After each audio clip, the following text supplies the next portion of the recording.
Hey, y'all. Welcome and happy Pride. Boy, it's me, your guy Pete, and I've been having a day. It has certainly been a day. Here's our team. Oh, I've been using Octavia to fly around. Welcome, Mav, and Cheeser the Rat. How y'all doing? Boy. What did I need to do next? Oh, that's right. I have not bothered grinding out levels, but I went back and fought trainers that we skipped, which in my mind doesn't count. So Rain is now level 31. We can get her to Lyron, so that her name makes a little more sense for a little while. Also, I think I gotta turn down my volume.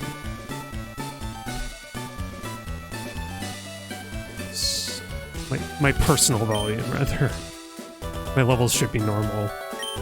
Okay, cool. So yeah, let's get Rain into some battles and get going. Because we skipped the bike path, so I can kind of go in there now. Whoops. Yeah.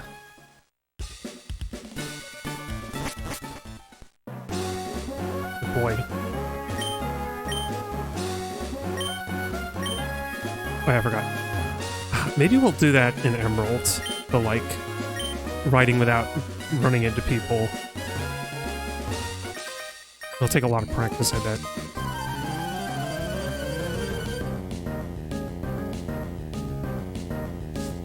Yeah. Oh, that's right. The guy with the Voltorbs that started very low level.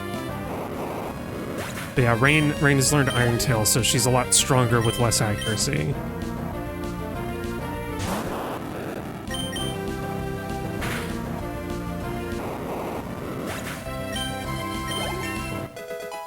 Yay! That's all we needed. And let's do Grumble, because he needs levels too. Except that I'm gonna hold him back. If I could get an Everstone, that'd be good for me. I forgot how low level these people are. This whole area is. Maybe I should have gone back to Fortree. Oh no, he's like, whoa, what brakes fail? It's time! It is time.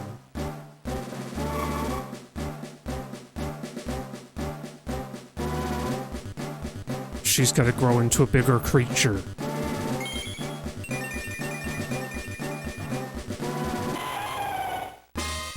Yeah, she evolved into Lyron. She got some anklets. Awesome. Actually, oops. Let's check. She must have better stats now. I don't even know what she had before. Oh, very good defense. And attack is okay. Yeah. Okay, cool. So, ironically enough, one of the things that defense would help her with is fighting types, and she's 4 times weak to fighting. So I guess it has to be anything else.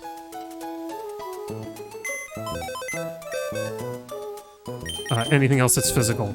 And then special moves, she's just kind of doomed, I think.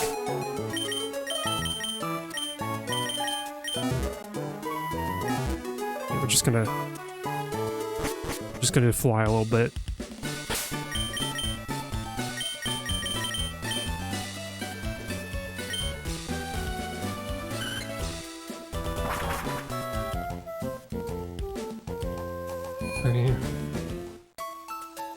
You know, I haven't had that bad of a day, now that I think of it. It's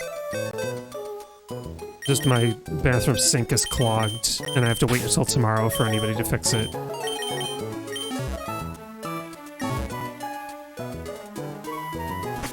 You know, sometimes the drain cleaner is just not good enough.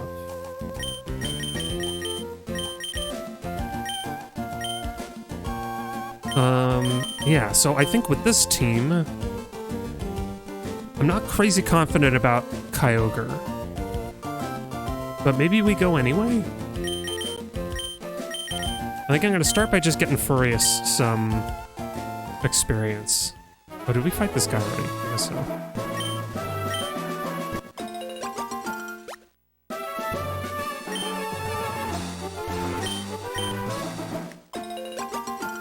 Yeah.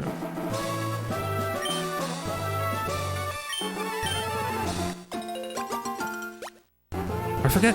I must have been after last stream. I think after last stream I did finish a game I kept talking about, Harmony: The Fall of Reverie. It was really good. Maybe a little bit naive, a little. But I like it. It was a good game. I want to try playing it again to see some of the stuff I missed and pick a different ending. But definitely the highlight is the whole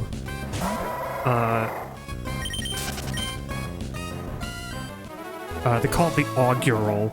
This whole system where you can see the branching paths, but you can't always see what each node on the path is. And you just sort of progress to unlock them and figure out what you need to get to be able to do certain options and so on. It's really cool.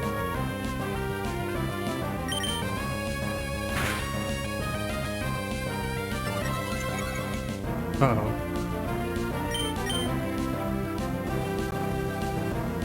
Could switch to Violence, because she has Shockwave.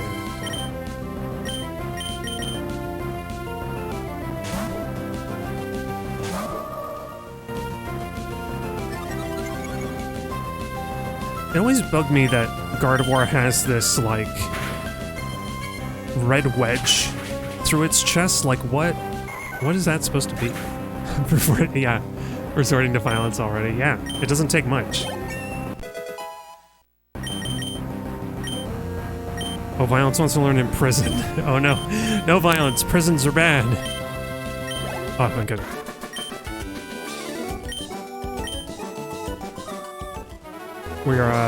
We're an abolitionist team here.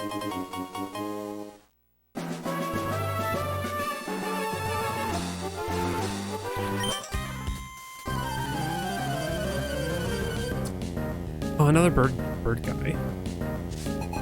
I guess we need Violence to help. Although, I don't know, it's just Tailo. I forgot, I need to teach Furious something else, because he's got a spot open now. I don't remember what his movesets were gonna be. But he doesn't have good specials, so it has to be, like, physical ones, I think. Oh, boy. He learned Slash at level 41, which is so far away. But if we can get Return, I think that would be a good one. And he can learn Shadow Ball, which I picked up.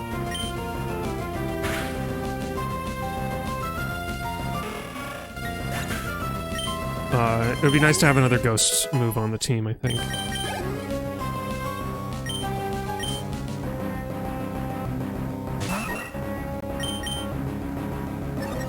Oh, this again.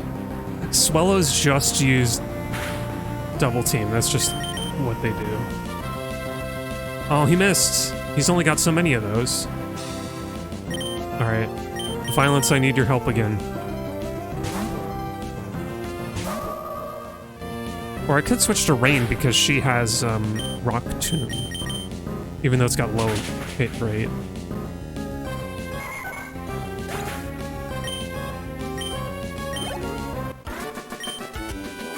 Yeah.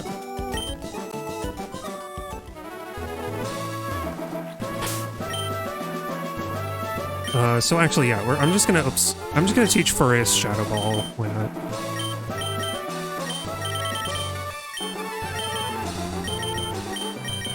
Or I don't know. Can he learn Ice Beam? I think he can. Yeah.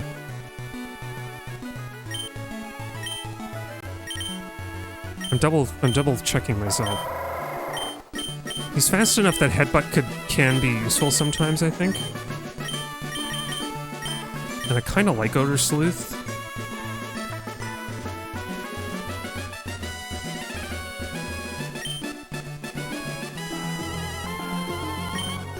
You can eventually learn Belly Drum, but I don't think we're going to get to level 53 in this playthrough.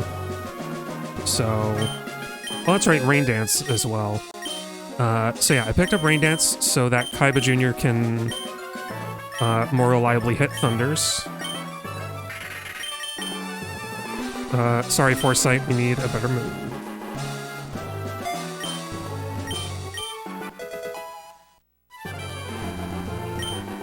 And let's see. I feel like Double Team might be okay for Furious. Oh, Violence can learn Shadow Ball, really? Oh wait, what's her physical like though? Gosh, I'm doing like theory crafting in the middle of the stream. Oh boy, it's better than Furious, but Furious is much lower level. Nah, we're gonna give Shadow Ball to Furious. Violence has some crazy coverage anyway. And then... yeah, why not use Double Team? Double Team, I like the idea of Double Team, it just never pans out when I use it. But I think Furious is fast enough that it kind of works. Like, you can set up with a Double Team before the enemy gets to move.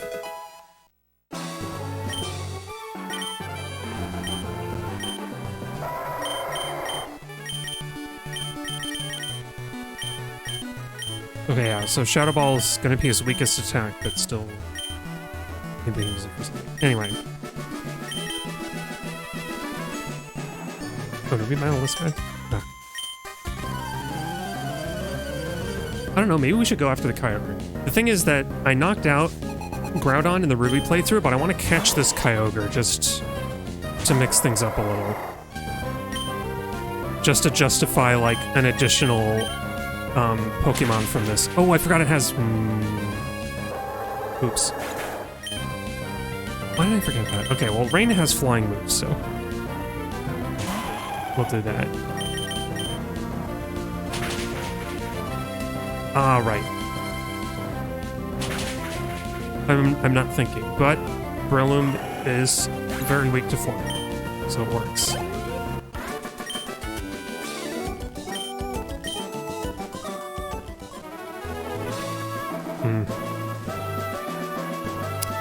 Kind of, you know, let's try go after Kyogre. I said last time that I was gonna go... that I wanted to go to the Elite Four with this team, and now I'm not sure. I keep flip-flopping. I think I need, like, a little break from Sapphire. Maybe I can promise to go to the Elite Four later, and just for now... we'll catch Kyogre, and that'll be the end of Sapphire. Just to, like, mix things up. And then I think, like, for the sake of... I think it would be wrong to never go to the Elite Four with this team. Like, their movesets would never get filled out, and Rain would never get to evolve again. We gotta let Rain evolve. Oh right, I need Otavia, hang on.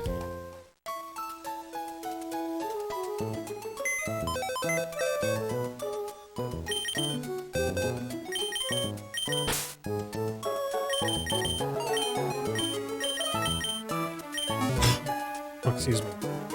Yeah. That's funny, I've been off-stream trying to prepare the other games. I need to catch a bunch of Pokemon. Oh, have we not been to Ceropolis yet? Oh, great. Okay, well, I gotta go get, we gotta make use of our Psyduck. I forget what I called her.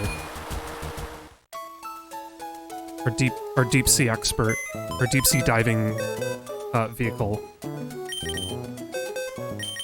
Oh, Flounder, that's right. Because she's at the bottom of the ocean. She's at the ocean floor. Yeah. I was gonna say, and you know what, let's save.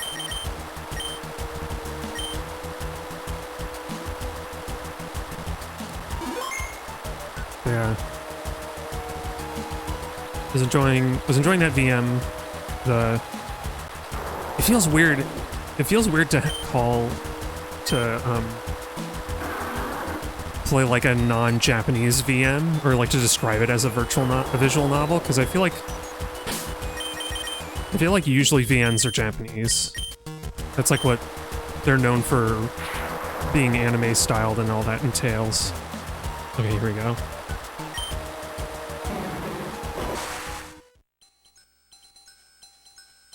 And then some games, even some games that are Japanese visual novels. Like, I always felt weird calling Ace Attorney a VN, but apparently that's what it's called. That's what it's known for being. To my mind, it's more like a classic point-and-click adventure. I feel like there's too much decision-making to call it a VN. It doesn't feel right. That's just me.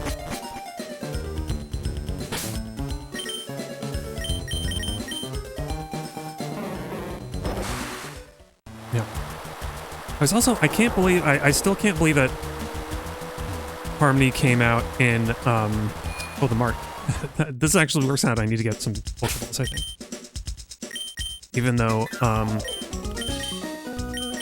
we got more than a few from, oh, you're gonna have to go down here. We got more than a few Ultra Balls picked up from Furious.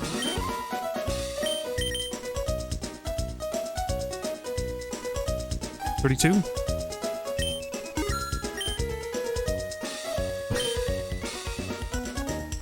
Or wait, do I have a Premier Ball? That'd be pretty funny. Oh, I do. I have 2 Premier Balls. Let's pick up a few more. Maybe we can get Kyogre or Premier Ball. That'd be pretty good. Oh wait, I'd have to. Never mind. I'd have to fly.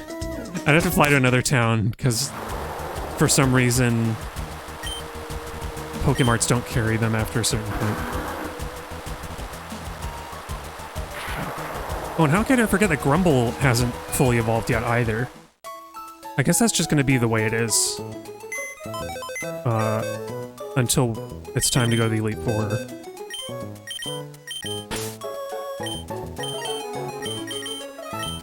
And my rule here, since I did a lot of grinding in Ruby, my rule here is that I don't want to grind in Sapphire. Like, I want to stick to my team of 6. But anyway.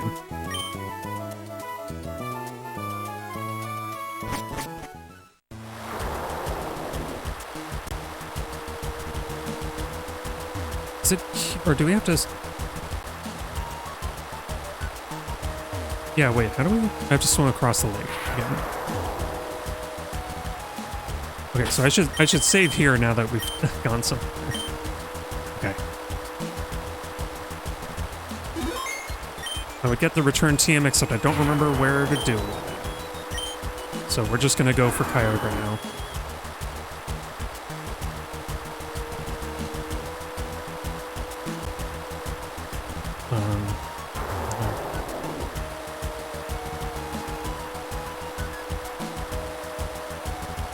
Sonopolis is one of those places that I guess you just don't go to very often. I don't remember it at all.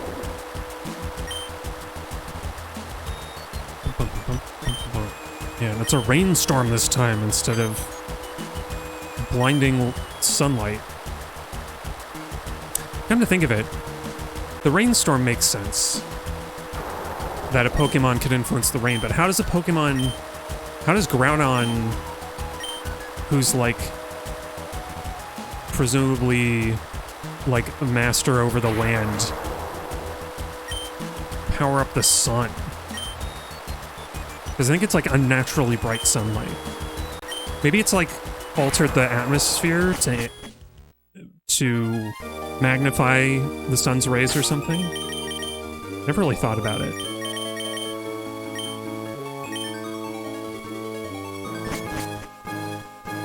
Oh, I forgot about this. Wait, and we're actually gonna need Flounder, I think. Because there are like rocks and stuff. Oh man. And the Zubits are the same level as Violence, so I can't even repel in here. I think Kyogre's level 50 as well.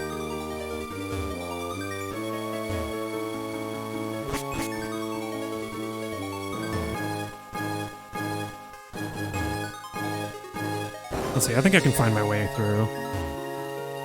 And I've got some escape ropes. This is a good sign. As long as we don't hit any boulders or crumbling rocks.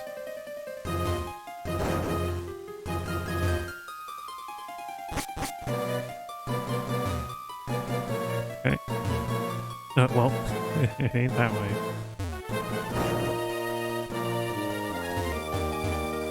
Oh. Oh yeah, waterfall's just in here. I'm like, oh. Can't miss it. I mean, to be fair, I guess Waterfall in the game it was introduced as a HM. It was just hanging out in the middle of the cave. Alright, Kyogre. Are you going to react to the whichever orb I have? The blue orb, that's right. Is that what happens? Because the team boss in each game always picks the opposite color orb to the legendary Pokemon, and then he's like, wait, why didn't it work? And it's like, you got a color match, dude. Maybe they're colorblind. Maybe both Archie and Maxie are colorblind. They have, like, red-blue color blindness, which is really rare. Oh, it's only level 45. Alright. Let's Shockwave to be not too destructive. I also forgot to turn on battle animations, because of course I did. Okay, yeah, we're not hitting as hard as I thought.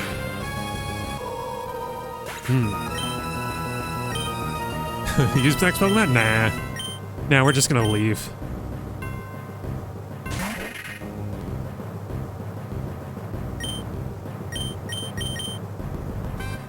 Oh. Why? How is Kyogre so fast? Well, Kaiba Jr.'s not very fast. Alright, Mister.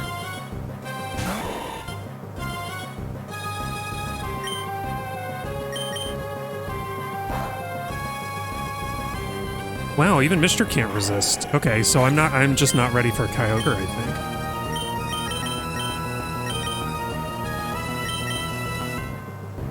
Unless I threw a Master Ball, which I'm not gonna do because that betrays my sensibilities. Oh, Calm Mind, huh? You need more special attack, do you, Kyogre?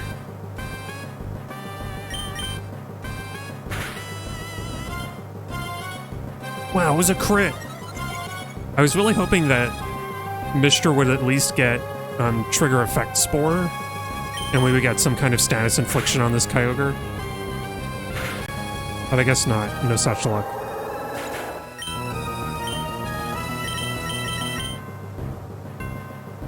I don't think Grumble has a move that we can use here either. No. We just have to be Surf, I guess, and hope that we don't die immediately. Oh. And Rain is kind of doomed.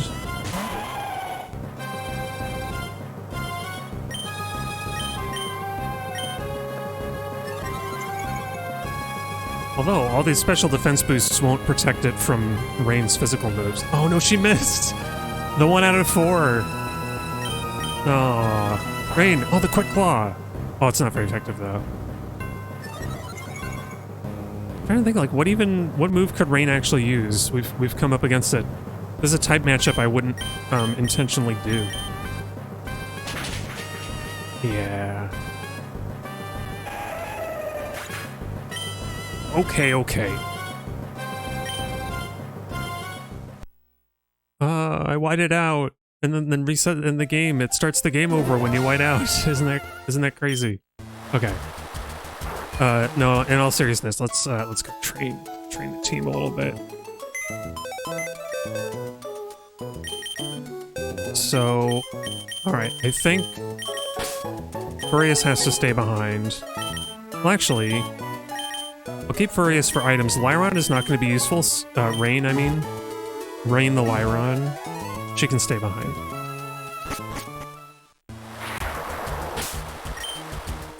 So yeah, we just want to go...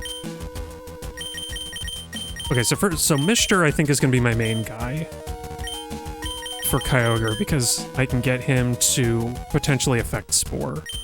That's what I'm relying on.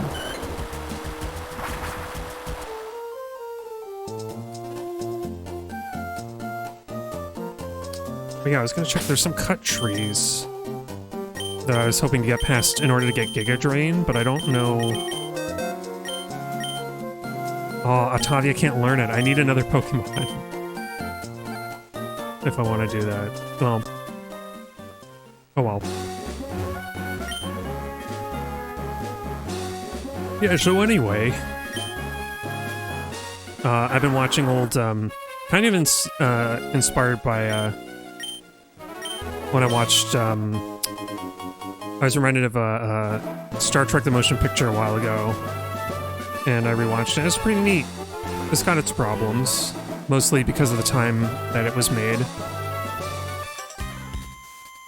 But I was curious to go back and watch, well, like, TOS.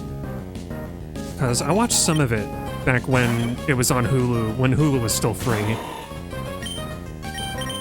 And, it's been an interesting journey watching through that series, because there's a lot of episodes that are like...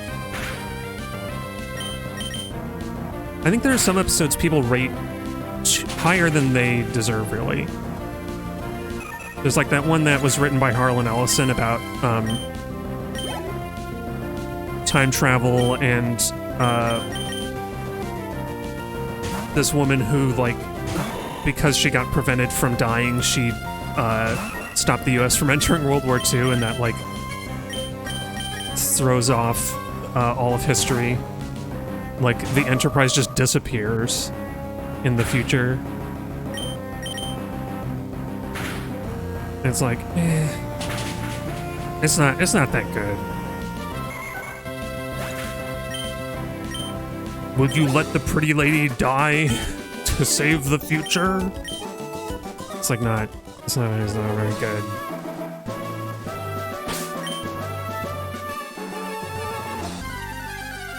But I was surprised at some of the other episodes are actually... Every so often I'll come across one that's pretty decent in a way I wasn't expecting.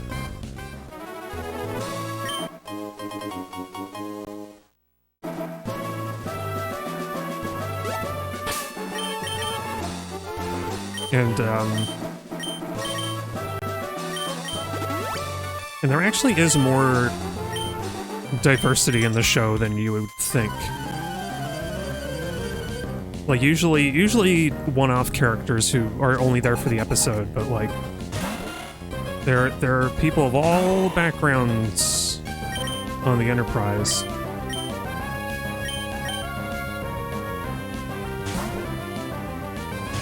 And women even get to do stuff sometimes. And not just be ogled or objectified.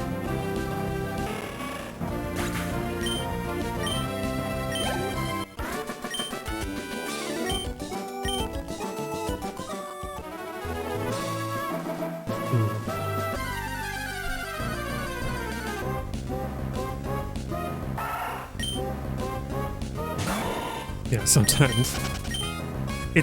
There's this one that stood out to me where it's like... What's it called? I forget what it's called.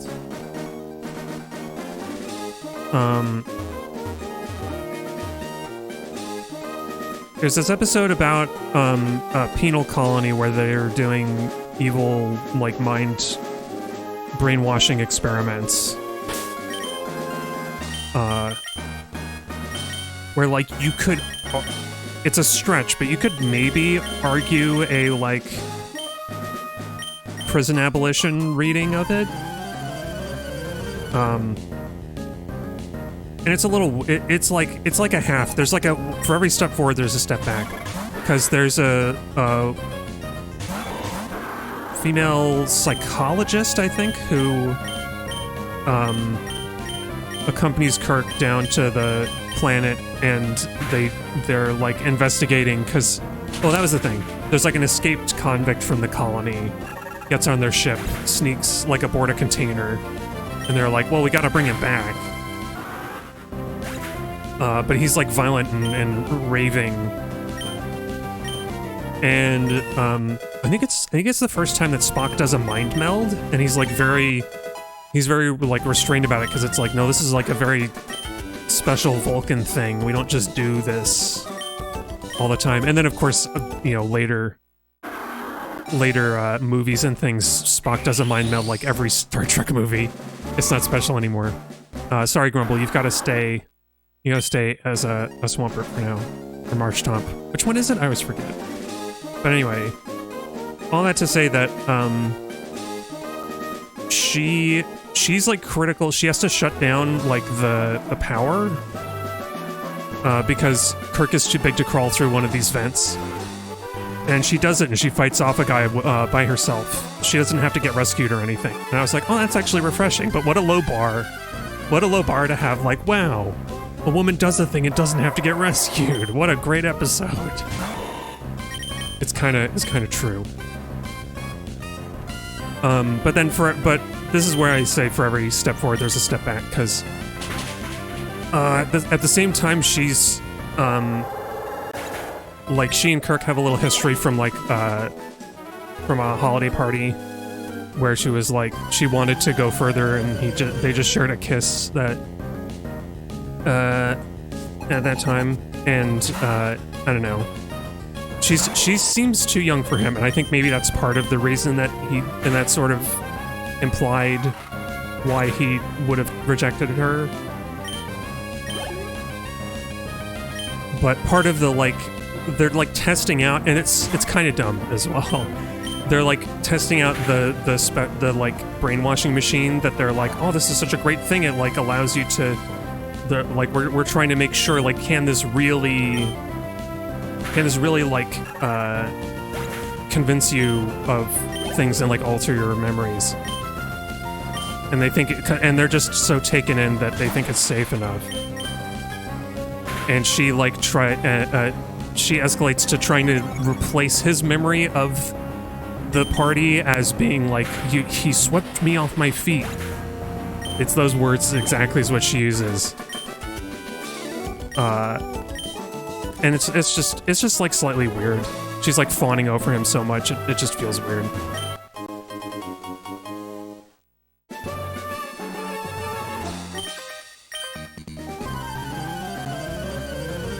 But I don't know, I've been trying to find episodes that seem okay.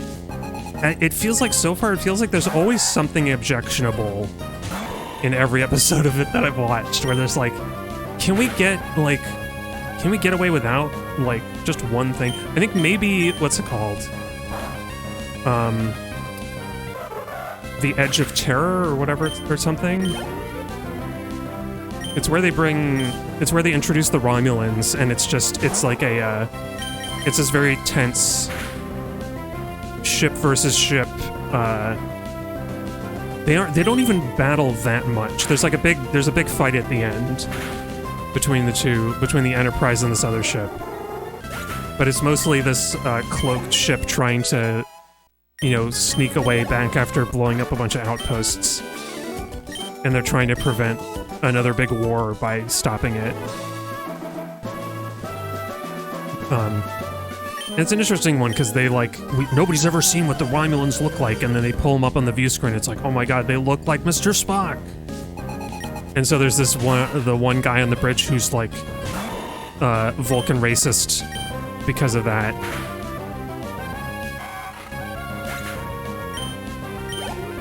But eventually Spock turns around and like saves his life, and he's like, you know what, I was wrong about Mr. Spock. He's a good guy after all, or whatever.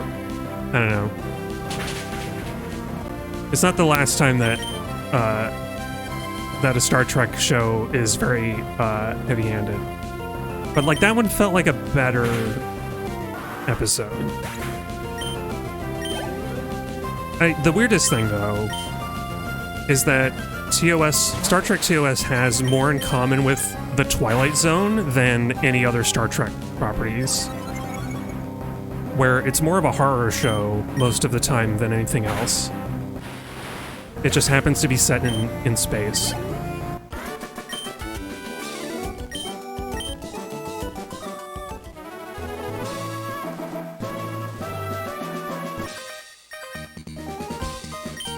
I don't know. Star Trek is a very troubled series is a very troubled, like, property, generally, though.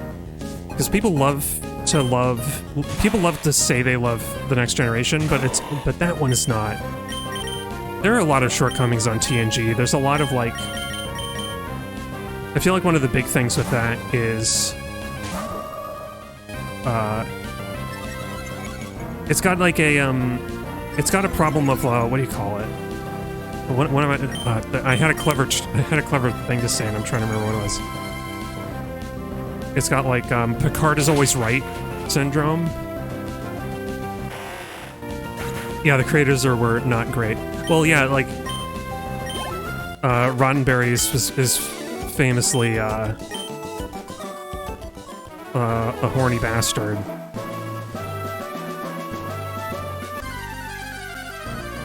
Infamously, maybe? Like, I think all the bits of TNG that people like are the ones where he was after he was no longer involved on the show. Actually, probably after he passed away and was therefore no longer able to participate in the show. So yeah. It's one of those situations where... Oh wait, we've used headbutt already.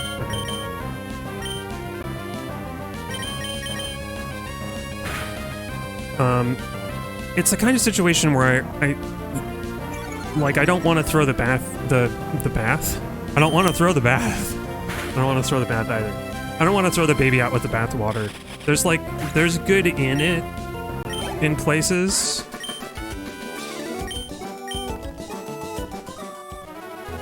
But there's a reason that people talk up TNG and Deep Space Nine and Voyager, is because those ones are not hard to watch.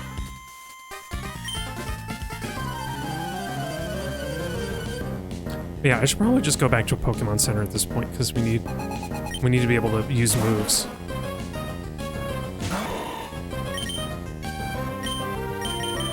When Furious has this item that I haven't picked up, I need to pick up this item. I don't know. I'm still watching through these episodes. I'm almost done with season 1. Oh, Synchronize finally works! Aw. And then she can't move.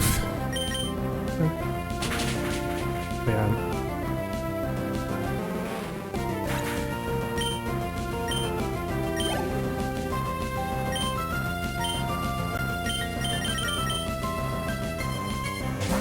Are you seeing it break down TNG? Oh yeah, no, it definitely has its own problems too. That's what I don't know the series well enough to even say for sure. But yeah, it, like... There's some, like, oh boy, Grumble might not... I'm bringing in Grumble because he has ground moves. I don't know if he'll do that well. There we go. And I guess he has Blizzard, too. But yeah. I think, you know what? I feel like a lot of what I've heard about TNG is this sort of... In praise of it,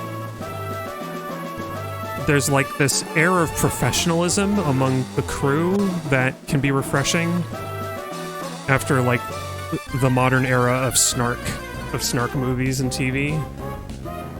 And people are taking these strange situations seriously. That is something, actually, that's another difference with TOS and TNG is that TOS Star Trek tends to favor destroying a dangerous thing, whereas TNG opts to find a peaceful solution somehow. I think that's what people connect with a lot as well. So I think you could very easily. I think I watched one actually. Oh, what was it? I was trying to think. I think there was an episode of TOS that has a TNG parallel, and like the outcomes are totally different. But I can't remember which one it is. Maybe the Squire of Gothos. I'm getting very nerd right now, but basically, like, TOS kind of has a Q episode, like a proto-Q episode. Oh yeah, furries, what item did you pick up? Oh, nugget, thank you. But usually Q episodes in TNG are usually like Picard has to convince Q to like let them go or whatever, or convince Q that like humanity is like okay to is not like evil or whatever. The Squire of Gothos is this man who like thrills in violence and basically, or he loves humanity and its violent history, and so it's like, oh, this reflection on whatever. But also, the big ending of that episode is that he turns out to be basically a petulant child with too much like superpower. His two parents show up and like and rescue Kirk from being killed. And they're like, we're so sorry for our boy.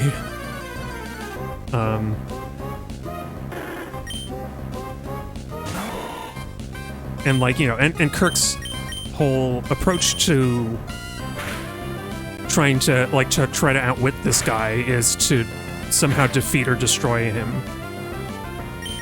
Whereas like most Q episodes are more of an intellectual exercise.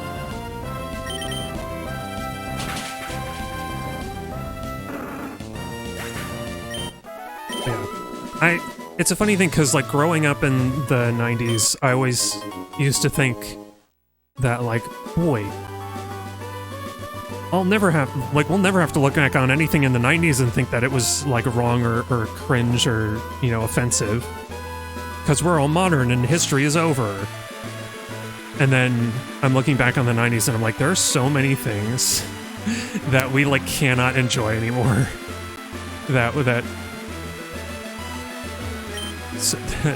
That's the wrong way to phrase it. There's so many things that like we should have recognized even at the time. I think that's what I actually mean. Songs that lyrics had to be changed, and movies that you can't watch anymore without a very big disclaimer, and that some people probably won't be able to enjoy at all.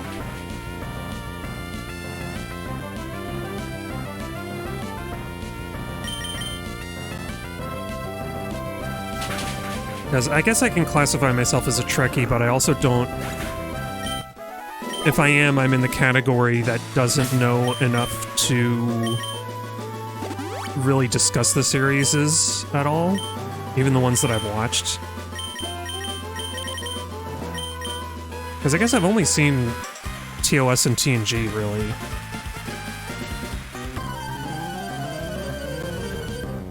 Like, I know people like Deep Space Nine and Voyager, but I don't really know much about them.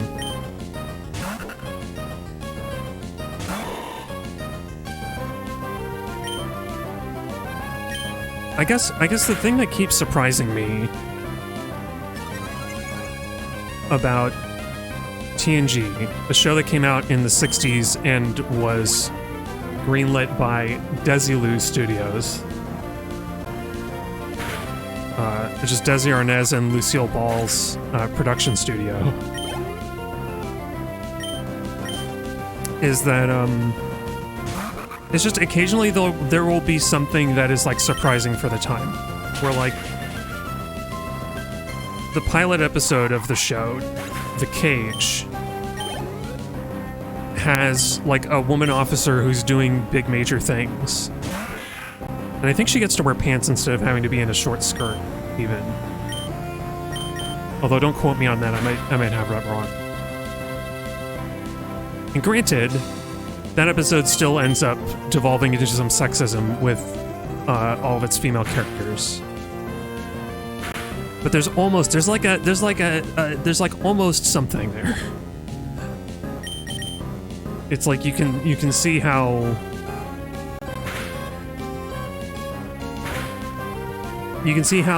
a different like set of creatives or people in control might have gotten greenlit an episode of the show that isn't totally offensive, or that manages to like avoid being offensive. That's really what I'm looking for, because you can look up very easily like top episodes of this or that of TNG and TOS, but usually they're made by like people who were watching these shows decades ago and probably have different values than I have, where I'm like, I kind of want to know if like if these episodes are like cool, or if they have anything really bad in them. Because time and again I'll come across one that I know is well rated, like the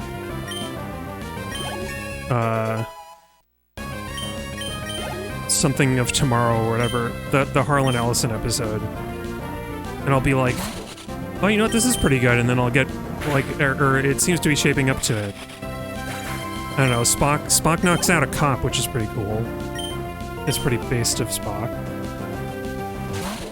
But then the whole episode hinges on like, will you let this one woman die to restore the future or not? And it's like, that's not an interesting question.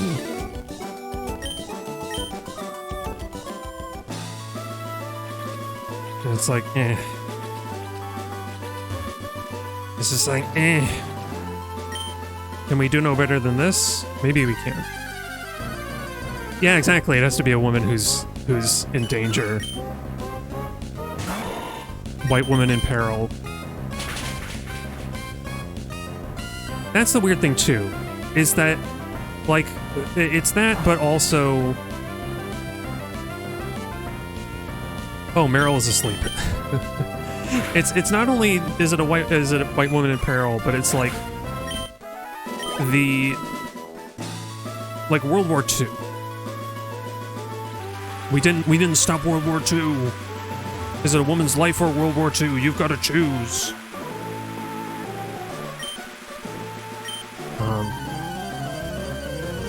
I know, the justification for it is pretty weak too.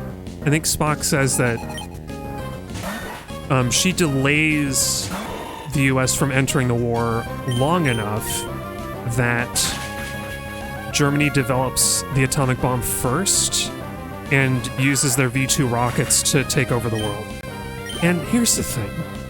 I'm so tired of alternate histories where Germany wins the war, because it doesn't happen. It's not...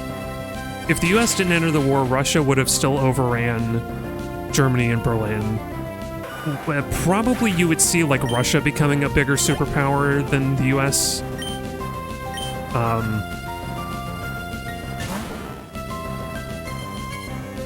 Yeah, I don't know. Maybe that would have been a little better in some ways. Socialism instead? Socialism instead of capitalism? Could it have happened?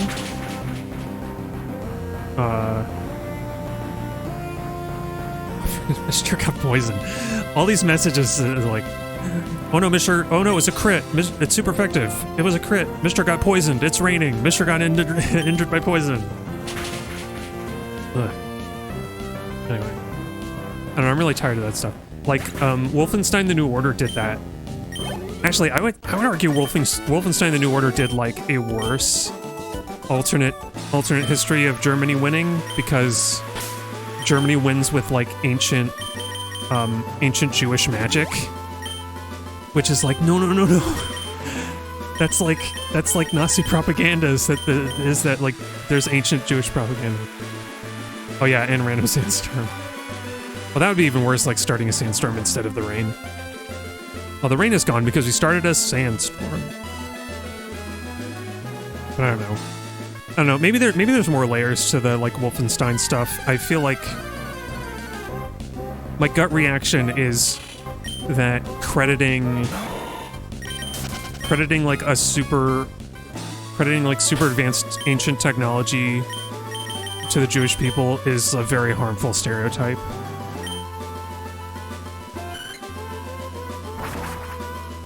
Because arguably, like, some of the anti-Semitic remarks of the Nazi regime would be proven right if it was like, oh, they do have super, like a super Iron Man suit or whatever.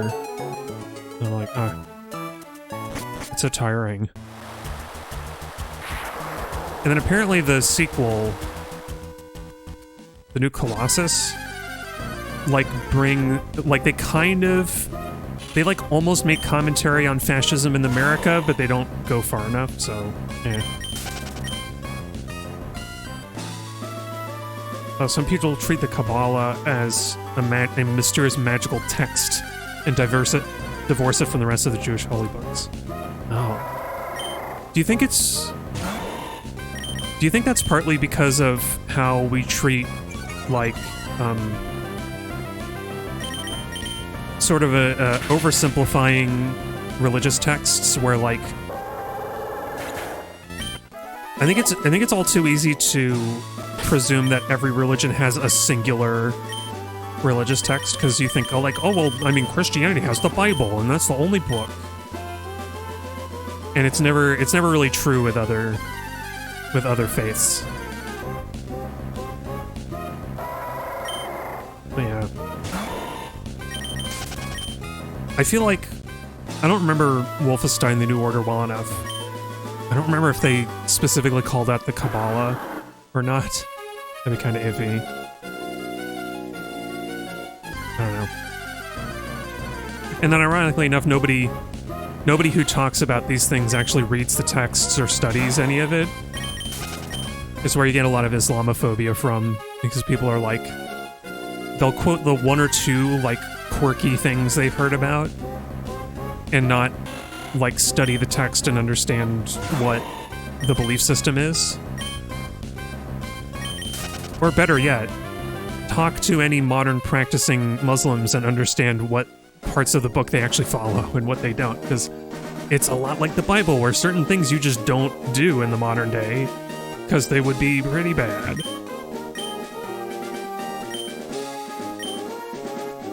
Oh, that's right. I was reading this somewhere. This woman likes, if you have a grass Pokemon, she gives you Giga Drain. So we got Giga Drain. That'll help us a little bit. Maybe. And Mishra's the only one who can learn it. There's no way Rain could learn it either. Anyway, so it's good. It just has only 5, and it's not that much stronger.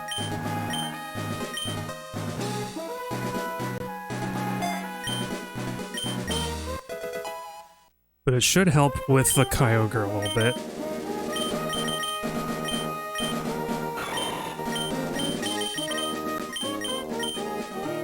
Yeah, I think Mishra... You know, Mishra's special defense and defense aren't that bad. Yeah, compared to, like, Grumble. So, I don't know. Maybe we can still do well against Kyogre. Yeah. I'm not even familiar with the Kabbalah, I don't think. Which... Do you know much about it, Mav?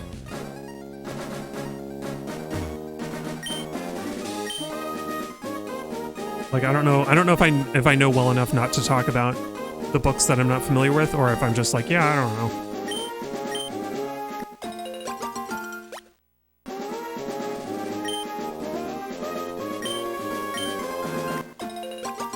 I think, you know what, actually, I imagine the trouble with the way people think about Judaism is that people think the Old Testament is just the Jewish holy book, and it's not. That's not how that works. Oh, you don't know. Other than stuff they crammed in RPGs and stuff, mostly Sapphire from Sapphire. Oh, yeah. You know what? I think Evangelion probably takes a lot from the Kabbalah, right? In GE.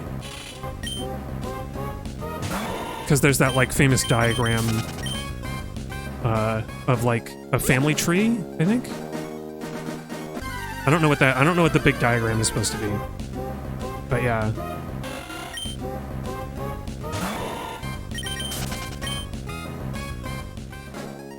You know, Japan loves to, like, incorporate Western stuff and, like, kind of, and sometimes understand it better than we do. Or maybe not. I remember Super Bunny Hop has that video on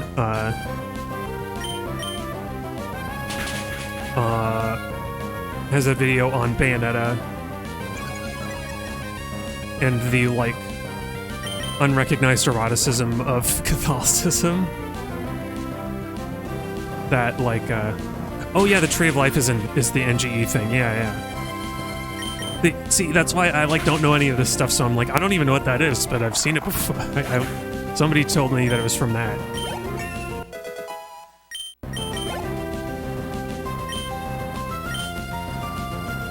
You love it when Japan does Christianity, it's hilarious. Yeah. It is.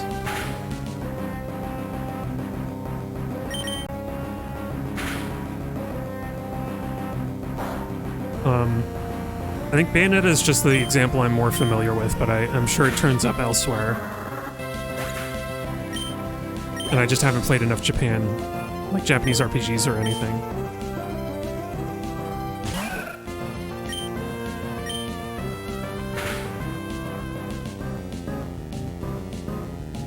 Oh, Grass Whistle. The unique Roselia move. Geez, Mr. like cannot resist any, like really has bad defenses. Oh boy. Maybe he needs like a citrus berry for Kyogre. I think if I can get it out to 40, that'll be good enough.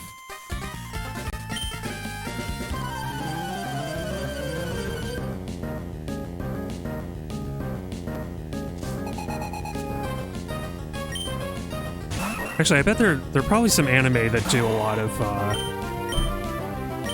that do Christian themes that I just haven't heard about.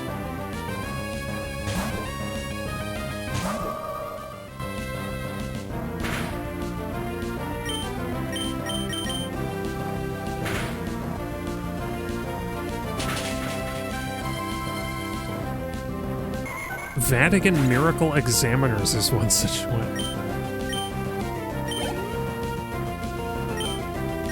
Yeah, I mean, I haven't heard of it until now.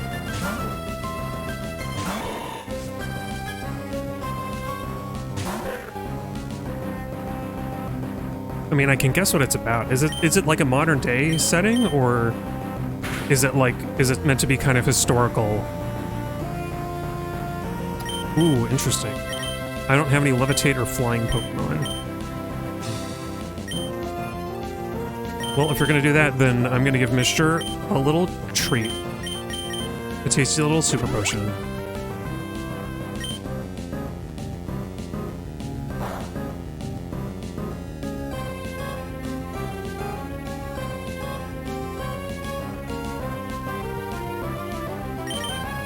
Okay.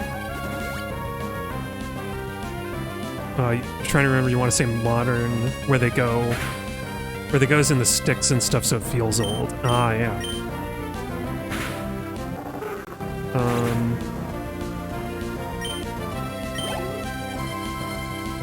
Yeah, I was looking if it's... I was looking to see if a synopsis... I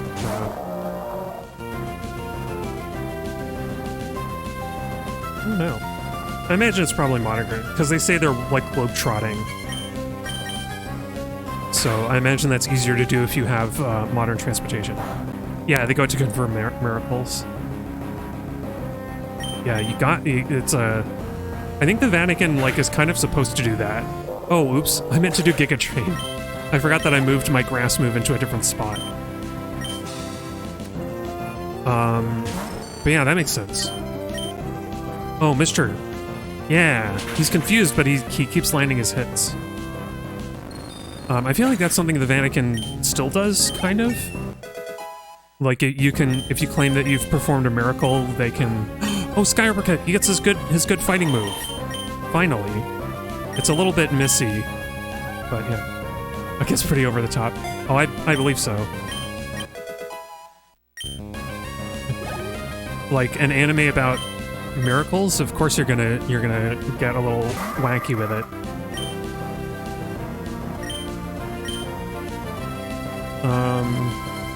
Actually, Giga Drain will be stronger than Headbutt a little bit more. Okay.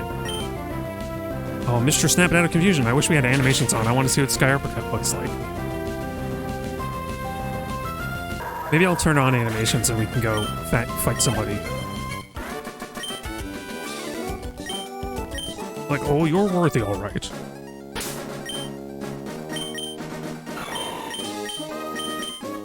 Okay, yeah, Giga Drain should be effectively 90, so it's stronger. Cool.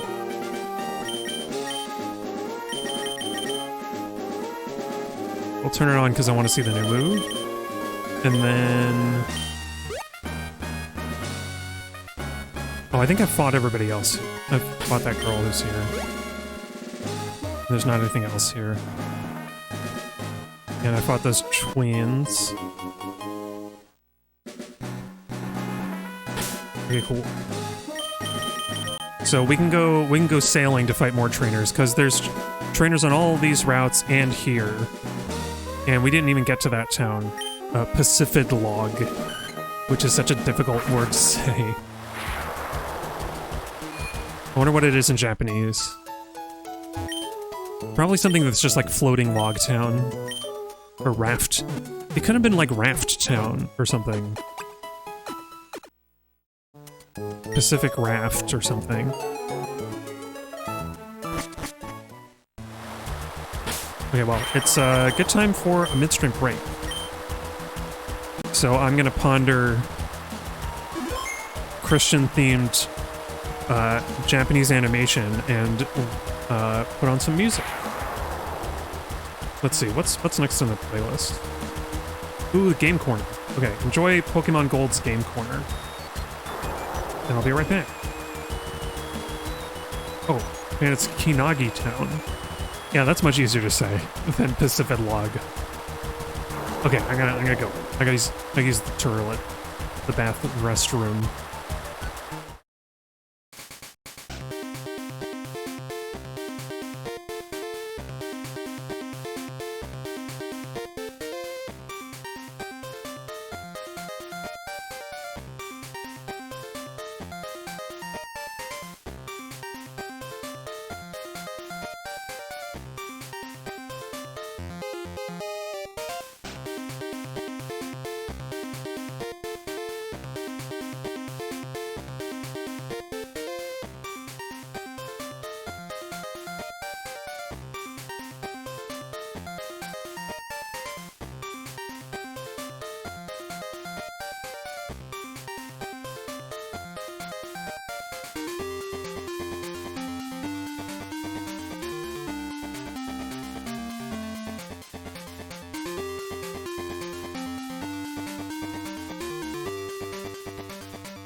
Alright, I'm coming back. So I forgot, luckily it's been nice and chilly the last few days because my air conditioner is pretty gunked up and I've got to replace it. And the new one hasn't arrived yet. Otherwise it'd get pretty toasty in here. Alright, we're gonna probably pass by Kinagi Town at some point in the stream. Although we want to focus on trainers.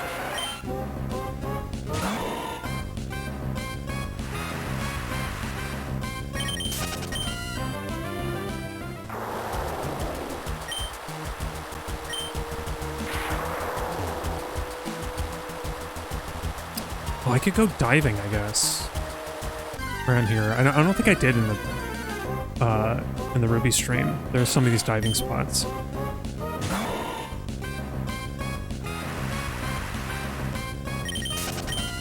Maybe we'll do that in Emerald. I feel like Emerald is a good time to explore more.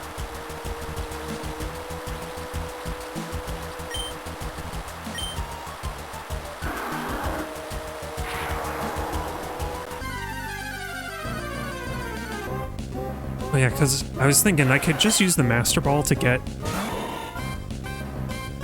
Kyogre real easy, but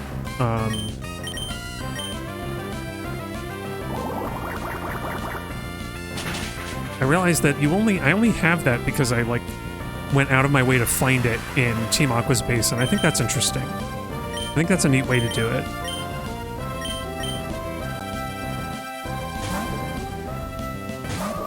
Because normally somebody just gives it to you, but I like that you have to go out of your way to find it. I hadn't really thought about it until just now.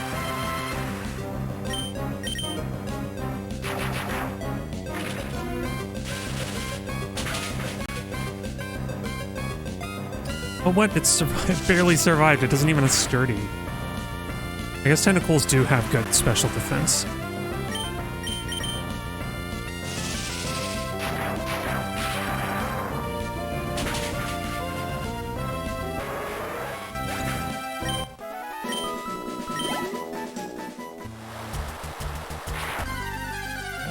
I have, like any true nerd, I have been keeping track of my Star Trek TOS watch research. Whatever you want to call it. And I will... I think at the end of the stream I'll take a quick scan of it and let y'all know if there are any episodes that actually stand out well. There might be one so far that's really good, apart from the prison one, the penal colony one. Because one thing that stood out is that like this guy who turns out to be brainwashing and torturing. Well, that was the thing. The thing about that episode is the brainwashing machine. He it's kind of like hypnotic suggestion. I mean, also subjected to hypnotic suggestion. The plot is that this guy, who's like incredible genius guy, who's like, he's reformed penal colonies. Like they're all looking like paradises now. That's what Kirk says. Because he said, I've seen these places myself. They're like paradise. They're like vacation resorts. Prisons are like no longer these miserable places. But the big reveal is that like he's done this one like scientist, psychologist guy has done it by using his machine to basically hypnotic suggestion to make you experience pain if you think of certain things. And so like as a method of pacification, so like any violent tendencies or like substance abuse or whatever, he just makes you feel pain if you think about any of that stuff, which is really awful. But the suggestion, intended or not, the suggestion is that that these kind of that prisons and penal colonies are not viable solutions to crime, and they are inherently oppressive and must be destroyed. At least that's my takeaway. I think you could very easily leave that episode, especially in like 1967 or whatever it was, without that impression. But you know.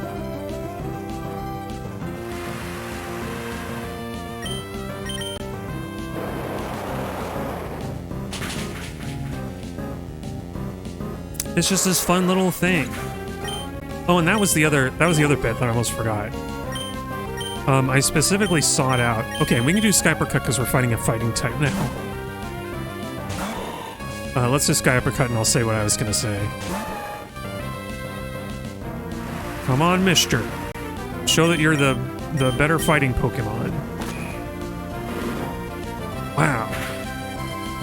Look at him go. Oh, come on. Of course he has revenge. Damn it. I've got to already go back to a Pokemon Center.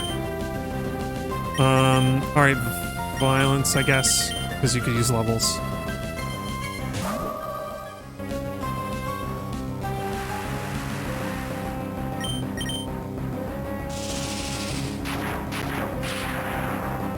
Okay, I can turn off battle animations now. We got to see Sky Uppercut.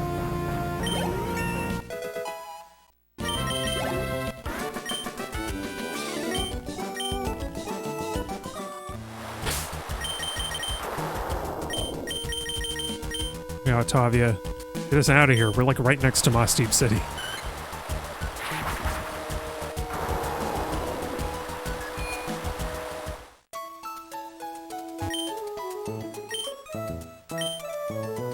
But yeah, the other thing is that I learned... Actually, I learned this years ago when I was watching on Hulu. But I learned that Star Wars is not the only sci-fi franchise that has become a victim of, like, erasure and replacing special effects. Star Trek has also had this done to it in its own special way. And I specifically sought out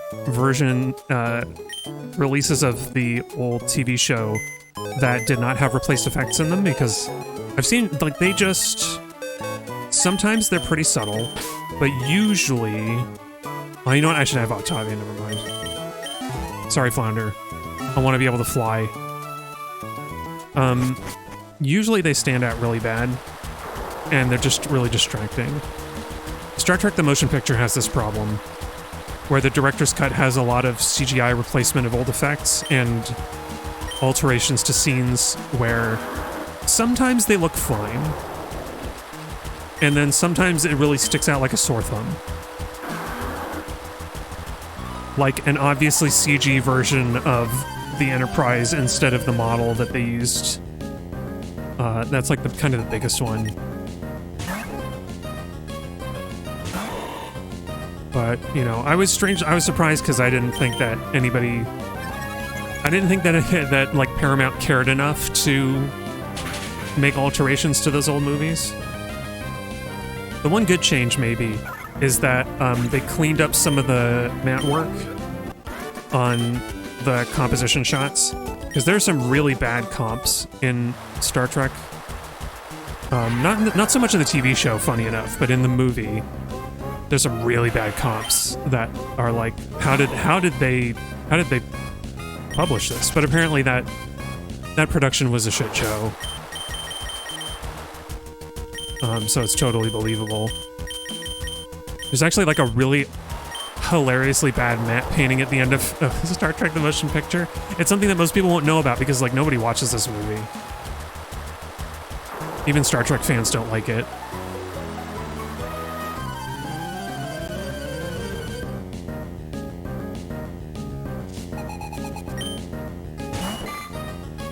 But I think it's okay.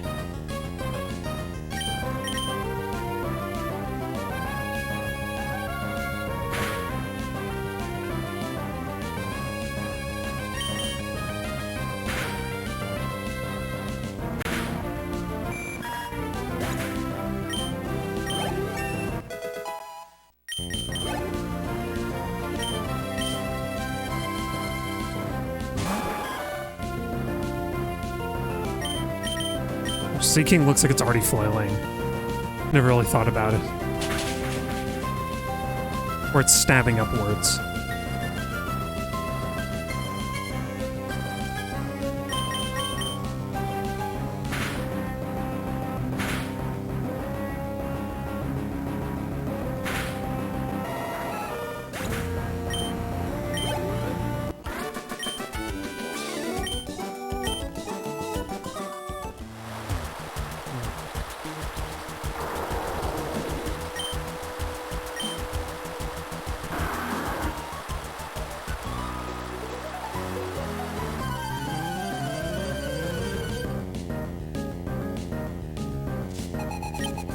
It's funny thinking about it, that pilot episode of Star Trek has a really ambitious shot that they never tried to do again, at least not in the rest of the TV show, where they do this, like the episode opens with a zoom into, like at the top of the Enterprise into that little ring, which is just like apparently it's just a glass dome looking out into space that you would never know from just watching the show, because it looks like it's all this enclosed area. Or I don't know, maybe it isn't a glass dome, but like it's, they like zoom in and like you go in through the dome into the bridge, and it's like, wow, it's a little rough looking. Maybe that's why they never did it again. But it was a very ambitious shot.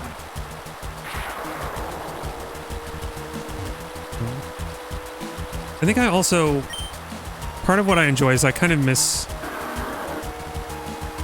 the intricate model working that would go into these kind of shows and movies. There's like a lot of artistry on display. And a lot of great detail.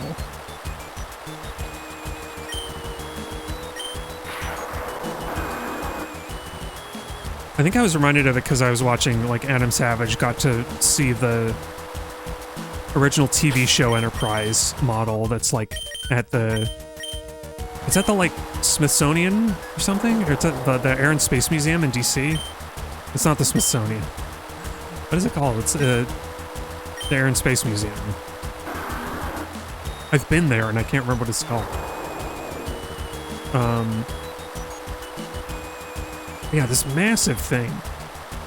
And, like, the level of craft work that goes into it, because it can stand up on its own, even though it has that, like, intentionally impossible design. A design that should only be able to work in low gravity.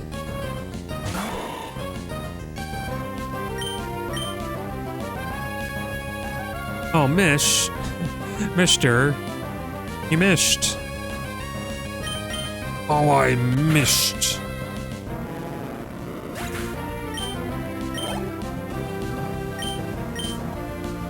It's all that model stuff. It's something that I really appreciate, and something I still love about, like, old Star Wars too. Like, I never really thought about it before, but that scene in Return of the Jedi when they fly into that tiny little corridor in the new Death Star, like, it's entirely enclosed. Like, the trench run in the first Star Wars kind of makes sense, where you, like, lower a camera into a trench. And I was, like, looking at a clip of it for a minute, and I was thinking, like, wait a minute, how do they do that? How do you do that shot? That's crazy. Especially because it's really fast.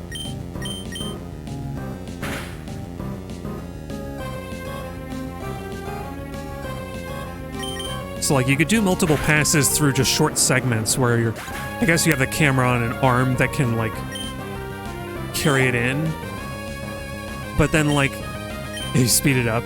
But I mean, what I'm thinking is, like, how do you get it through all that distance? You know? Because that's the big feat, is that there's, like, so much there's so much corridor to cross. Like, you need a really long boom arm or something to get the camera in there. And even looking at like the original like unaltered releases of those movies, like Star Wars had really good comping, where like you kind of can't tell.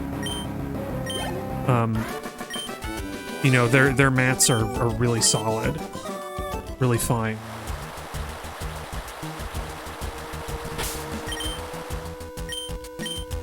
Oh yeah, and Mr. is out of Giga Drains already. I don't think I've picked up any PP ups, so he just doesn't have any grass moves for now.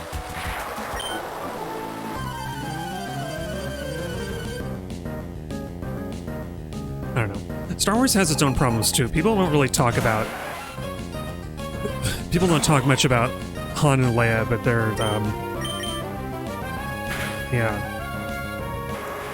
The belligerent romance is a trope that needs to die.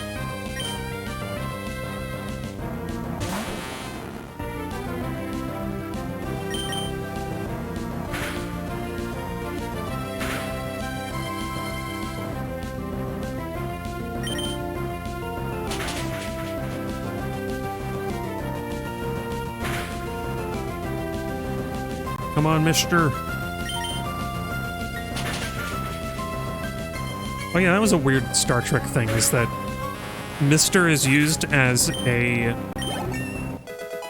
Mr. is kind of used as like a gender-neutral honorific.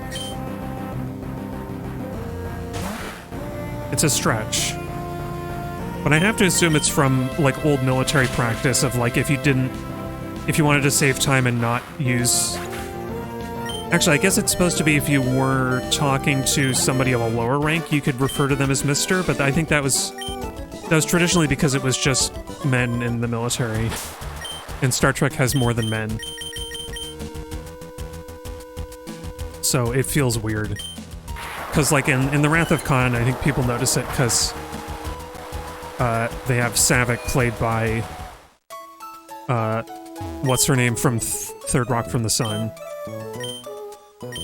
And they refer to her as Mr. Saavik, and it's like, what?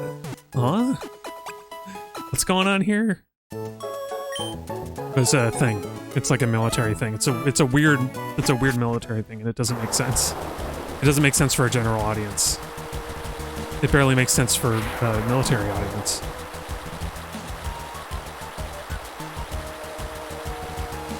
Because they're like, women don't get to go in the Navy. It's like, okay, calm down, Grandpa. Eat your oatmeal. And enjoy old, I don't know, John Wayne movies or something. That feels like a weird thing to say. I don't know if I don't know if either of my grandfathers liked John Wayne, but I know one of my grandfather's favorite movies was Yojimbo, the Kurosawa film, which I have to assume he must have seen the dubbed version because subs were harder to come by in those days. But you hear how Dragon Age wants to say Sir with an E is gender neutral when it's just a different way to say Sir. It is, yeah. I guess it's like a title. It's technically a title, but it's like, yeah, it's not gender neutral. Like, you know, when England does when like a woman gets a GME or whatever it is, or whatever it's called, they become a dame. And so they use a dame. Like Judi Dench isn't called a Sarah. She's Dame Judi Dench. But yeah. And that is unfortunately difficult to mod out because it's all voice acted. I think at least with something like old Baldur's Gate, you could just change out the text. That is to say, Baldur's Gate 1 and 2. Isn't that weird? Baldur's Gate now refers to Baldur's Gate 3 because that's just the one that's present. It feels strange because I had Baldur's Gate when I was a kid, like the old one. And I never got far in it because that is a brutal and deadly game.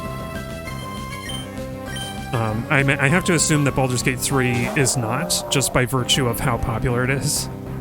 How it's, like, garnered a mainstream audience.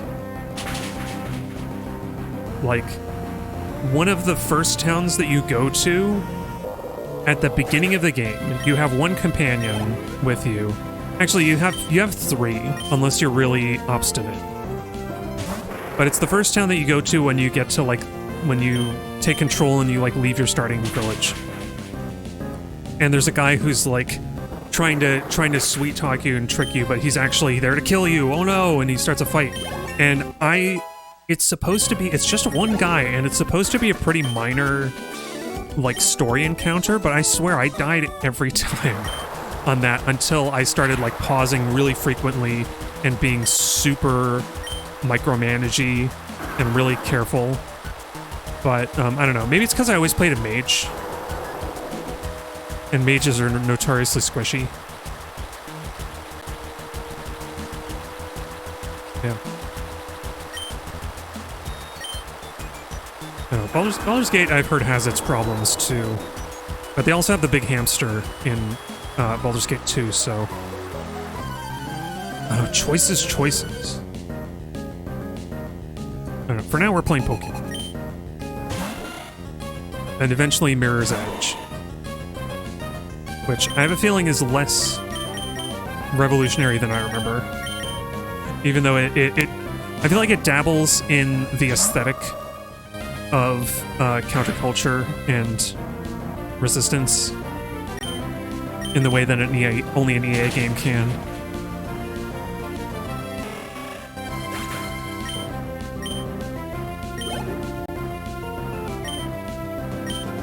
Actually, you know, come to think of it, Dragon Age games are still being made, aren't they? Are they still trying to use Sarah with an E as a gender-neutral title? Does anybody know? Did anybody play the Dragon Age? They're still doing it? Man. Will they ever learn?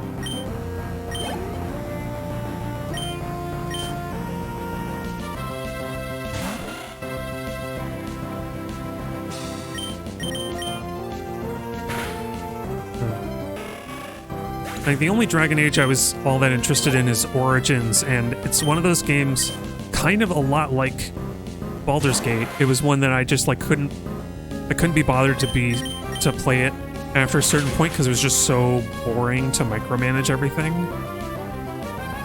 And you're supposed to be able to...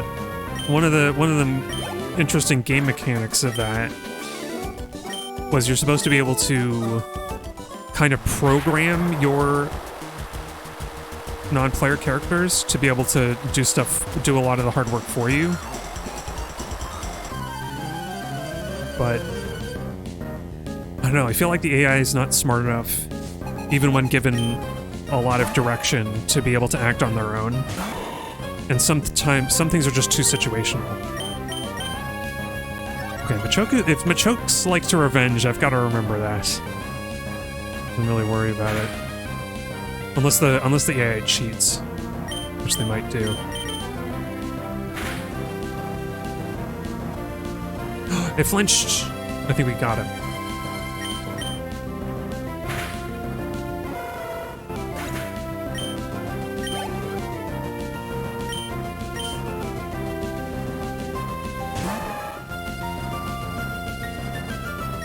Let's open with another bulk up.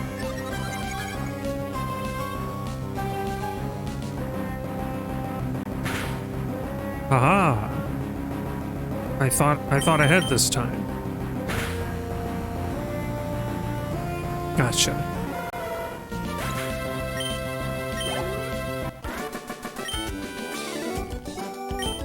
Oh, there's more than enough people who maybe should call it out, but don't, and then Sarah stays, yeah. Yeah. Because I guess at some... people will argue that, like, it's become a staple of the series and you kind of can't change it. But like, why not change it and make a point of changing it? Like, maybe the characters in the world decide that this is going to change? Like, you don't have to retcon the previous games to be able to make an improvement.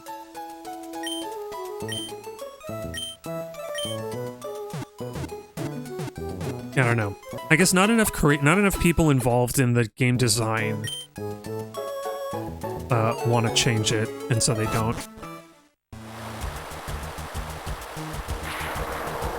Because I bet you could, if you wanted to have a gender-neutral term that still sounds fantasy, I bet you could come up with one.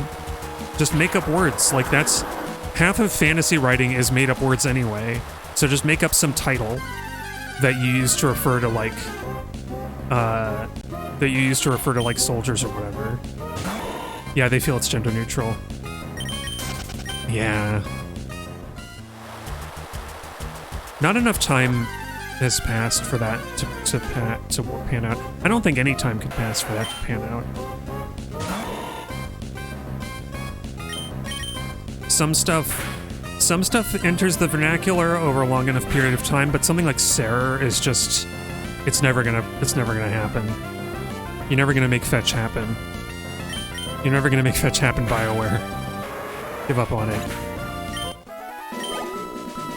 Also, I'm going back because I realized I don't have any more repels.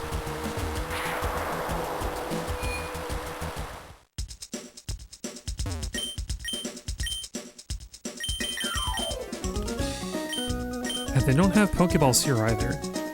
It's got 20. Oh yeah, I've been getting a lot of money from random trainers too. That's nice.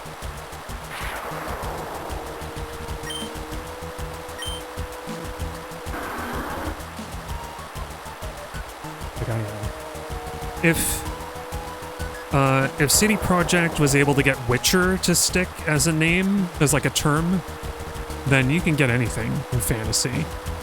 Anything's fair game. Oh, I was just here, wasn't I? Yeah. This fighter guy and a bunch of secret things. That's a term that sticks. I think so. People know Witcher. People know what a Witcher means.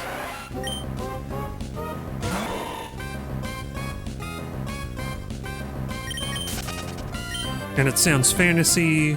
I mean, The Witcher as a series has a lot of its own problems. But I think the terminology Witcher is not one of them.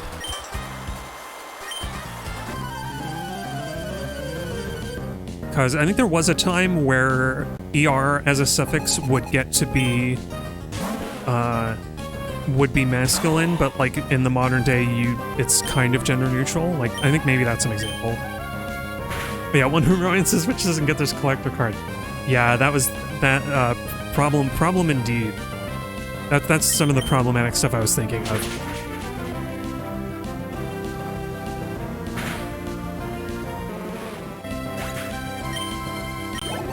You know, kind of looping back to Star Trek again, there are some really cool and clever narrative things going on in the first Witcher game, but then there's also that nonsense.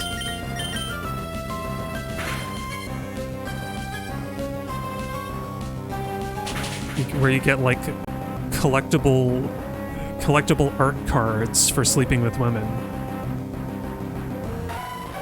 A child made these games. A child made these games.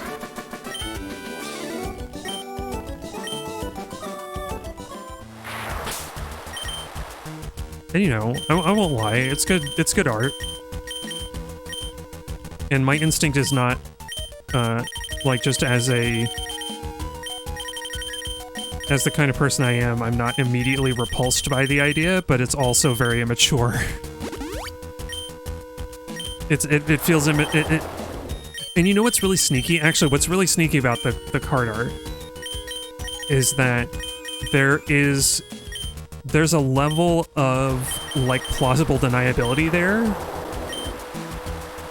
in the sense that like, no, it's artistic, because it looks like a painting. You see, it looks like a painting, so it's not perverted. It's artistic. But who's to say all those ancient? Who's to say all of those classic painters were not also horny bastards? Just because their art is up in a museum?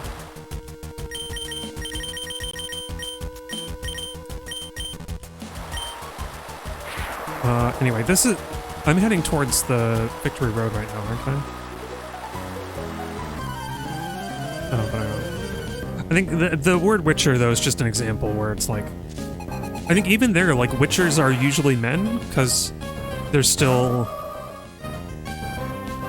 The world of The Witcher is still a world that is sexist in its own particular ways, and I guess the idea of a woman going through those trials is not plausible, even though it does happen. I mean, when it does happen, it ends up being a big deal.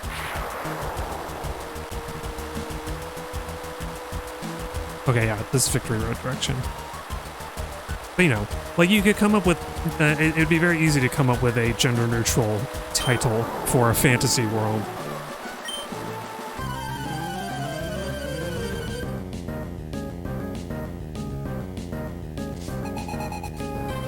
Oh, here's a way to go full circle. Because at the beginning of the stream, I was talking about the Vienne... French Vienne, I think? I think it was made in France. And not by Ubisoft, thankfully. Either France or, like, British made. Harmony, The Fall of Reverie. Which is, like, it's sort of a modern setting, but there's, like, fantastical, spiritual elements. Or it's a very spiritual game, I would say. And there's, gender-neutral characters, and your character ends up being an oracle, like your title is oracle, and that's gender-neutral. That wasn't too hard. Good job.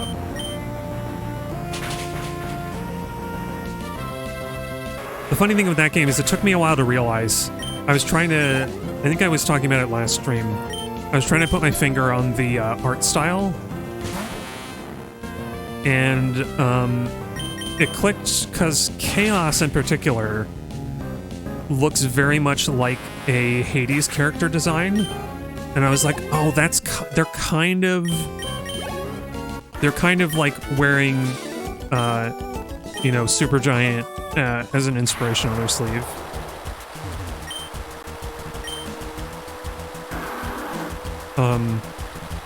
And it's not really for me to say, I'm not sure, but I feel like they don't... They like, dodge the cultural appropriation pretty well in Harmony.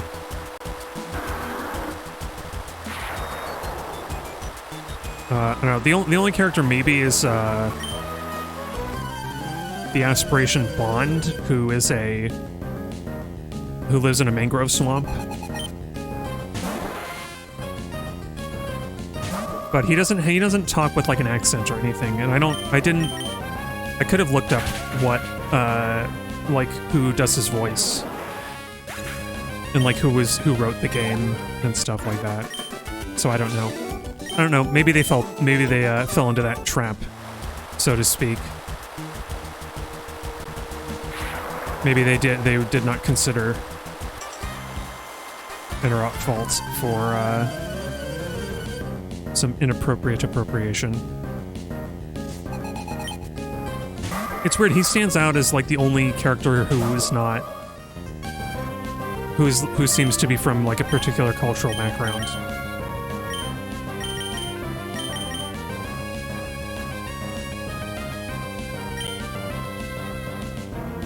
Oh dang, I could switch to Rain if I had her with me because she has Aerial Ace. I think I need Mr. for fighting.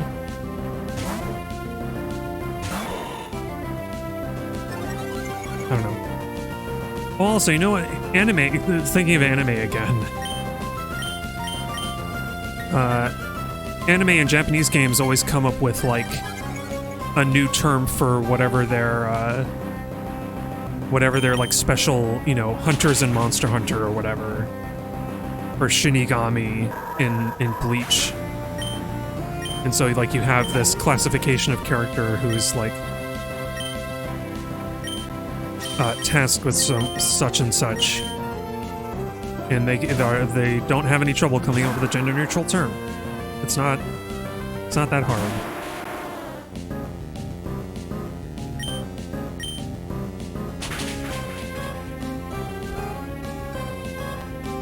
So I don't know. What would be a good gender-neutral term for a knight in like in a fantasy setting like Dragon Age. Oh yeah, Japan is mostly gender neutral by default. I guess so. Like the language Japanese,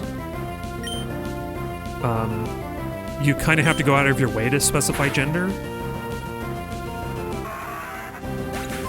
So that's true.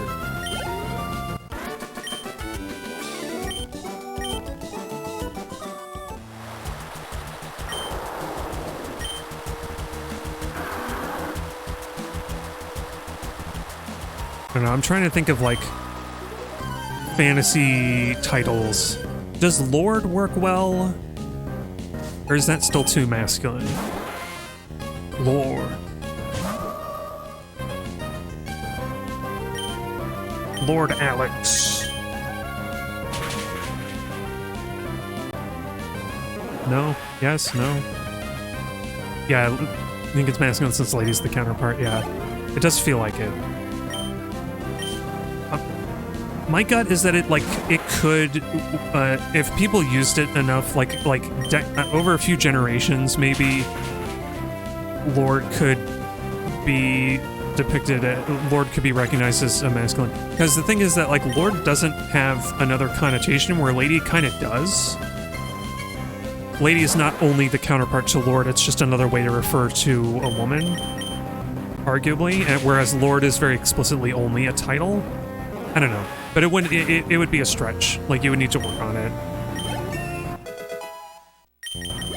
Because I'm thinking of, like, knights and things. Like, what else would you use for a knight? For, like, a warrior?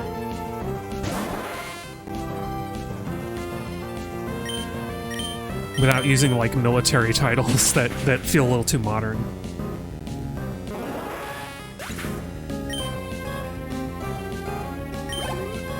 Because so many of the ones I can think of because they're English, they're naturally gendered because they had different roles. Like a duke and a duchess are not really equivalent. Oh, PSO2 uses Guardian. Oh, Guardian is pretty good. I think ideally you find a term that's short enough that you can say it quickly. Guardian is a little bit hefty, having 3 syllables. Oh, oops, now we're in Pseudopolis again. I went into the ring. Get me out of here.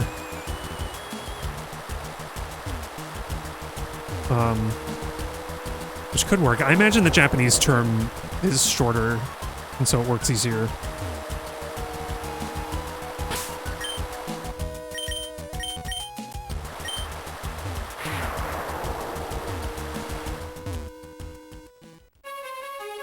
Oh, we escaped. Although it's still raining. It's so weird. Oh no, the rain's gone. It feels so weird to like come in and out of Kyogre's influence, range of influence. I was expecting the entire world to be covered in rain.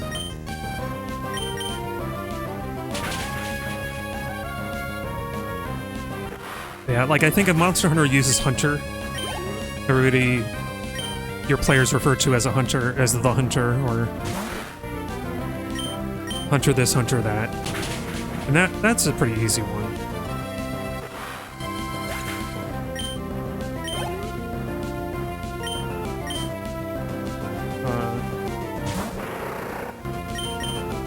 I'm just thinking of like a title that precedes a name. Guardian, like Guardian Sam feels a little long.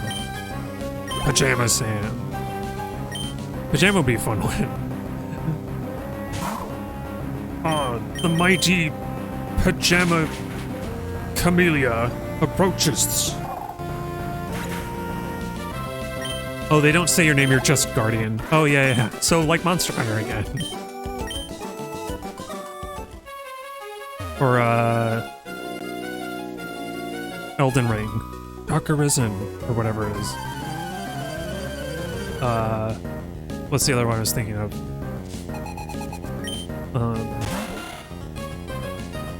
I was thinking of one that's not a FromSoft. What was it? Anything with voice acting has to come up with a term.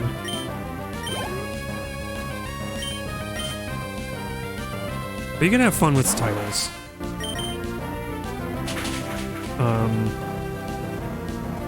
I guess they use Warden a lot in Dragon Age Origins because you're a Grey Warden. It's not a great title, Warden.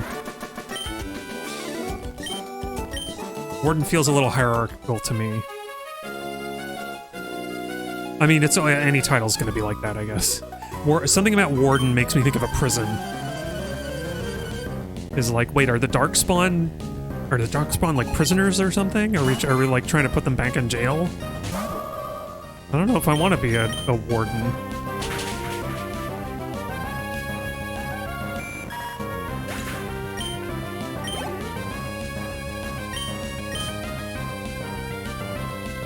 Funny enough, I have a book of like... Oh, Volt Absorb? Okay, I guess we need mission.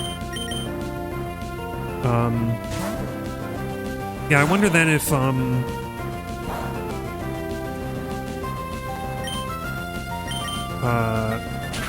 was thinking I have a book full of, like, Tolkien's Elvish, Sindarian, and I wonder if there are some good titles in there, like just pluck. We could pluck an Elvish word that sounds good.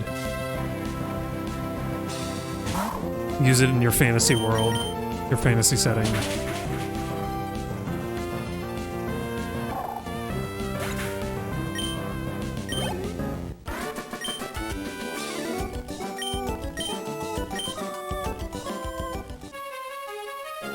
Isn't a lot of development based on Swedish?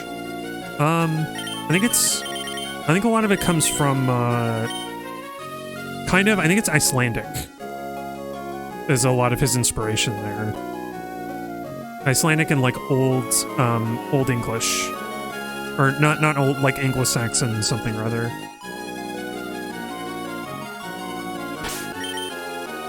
Because Tolkien was a big old language nerd.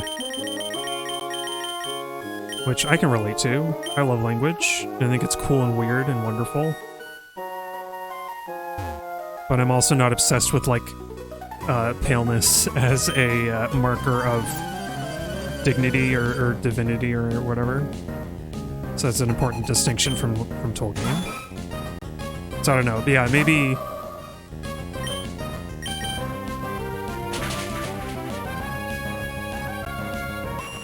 but I don't know. I just think of that example because there's a lot of words, and Tolkien was good at coming up with good sounding words, at least from the perspective of an English speaker.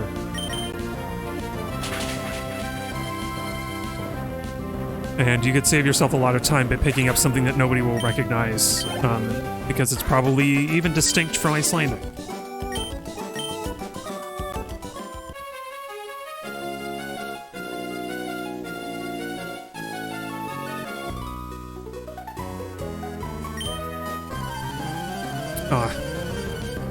The swimmer knows what's up.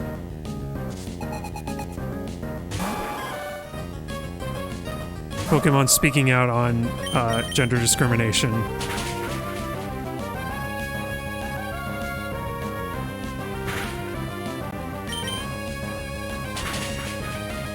This kid has yet to grow up and learn the harsh truths of the male gaze. I'm out of my depths. I mean, you kind of are. Maybe it's not my bathing suit. It must be my beauty. Oh. I can't. This is too big of a discussion. You wanna enroll in gender studies when you get into college. There are smarter people there who can cover this topic.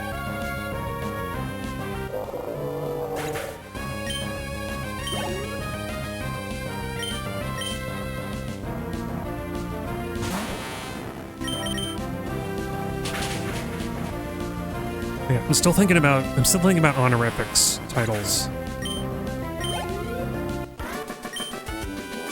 Because I'm thinking about more than just the player character, like other characters in your fantasy setting are going to be referred to.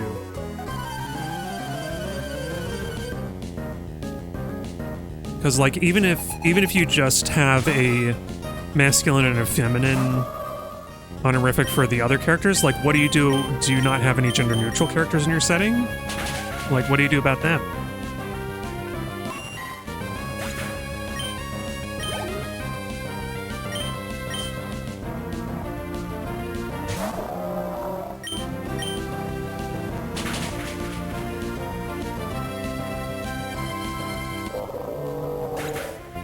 Like, I think Baldur's Gate 3 supposedly has a range of gender expression. I don't know if it actually is present in the game or not, but it makes me wonder, like, what do they do? Do they even have, like, titles for knights and things? Maybe they just skip it because it's too complicated.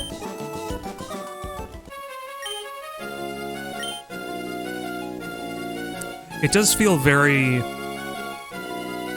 It feels very clinical to just, like, skip a title and refer to somebody by their last name, but I think maybe that could work in a fantasy setting, too.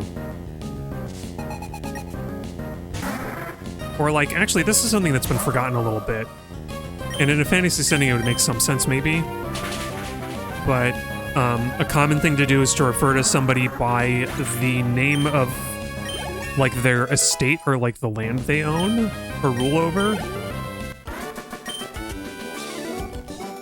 I feel like Shakespeare did that a lot.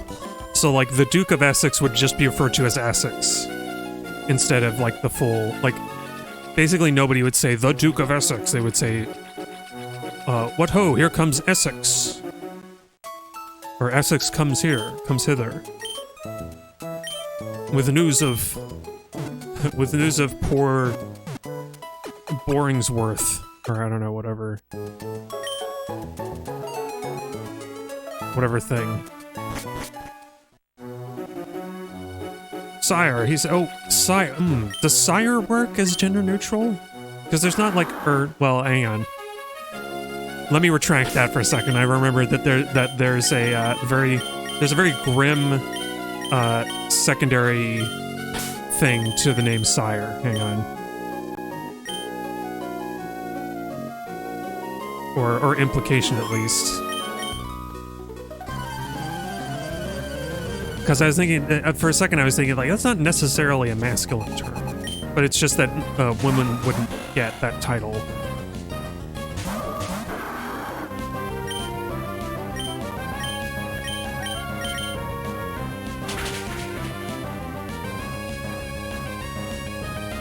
I don't know. Maybe my liege. That's a good one. Oh, they both avoided it. Come on. I want Grumble to get an experience.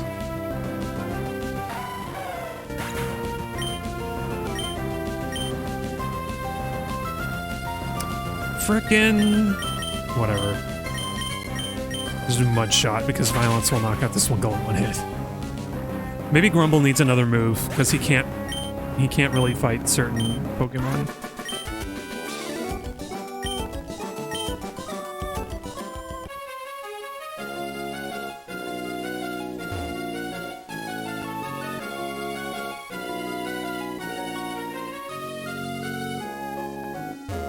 I don't know.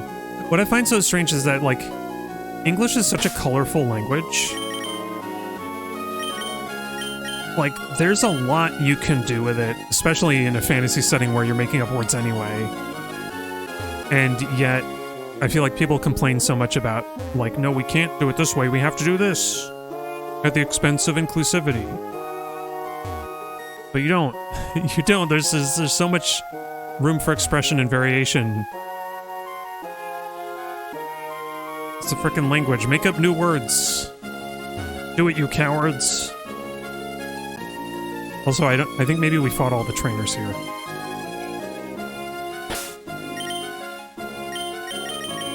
Okay, you know what? And since we're getting close to the end of the stream, let's try and get Kyogre again. I'm gonna go get Floundra so that we can have Light in the Darkness this time. Yeah, mug other languages to take their words. Yeah, exactly. Get out of there before the cops get you. Sorry, Rain, you're not gonna hold up against a Kyogre. You're gonna have to stay behind again. Oh, I needed to heal. Whoops.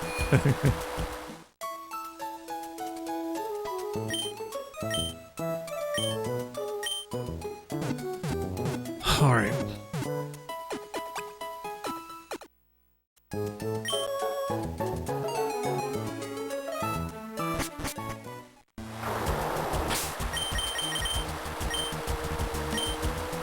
So, I think I'm actually going to try two things.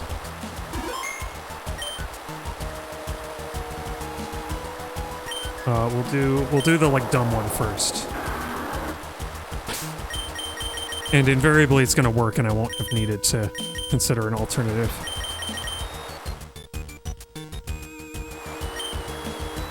Anyway, I want the battle to be exciting, so we're going to have battle animations.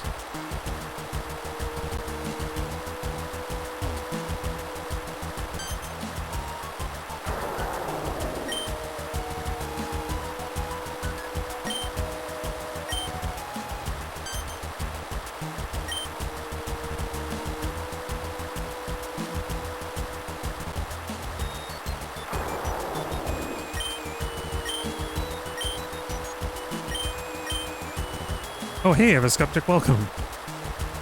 After a lot of training, I'm coming back to try and get Kyogre for real this time. How you doing? We've been talking about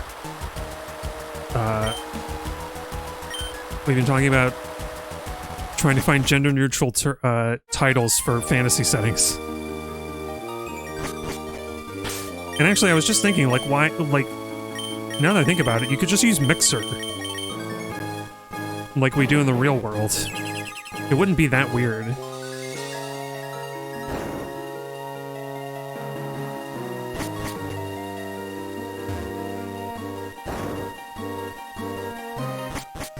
In fact, actually, thinking about Tolkien being such a language nerd, I bet that you could reverse...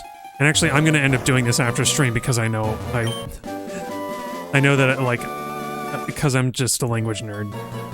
I bet you could, like, reverse the etymology of certain titles and pronouns and then come up with one that makes sense etymologically in modern English.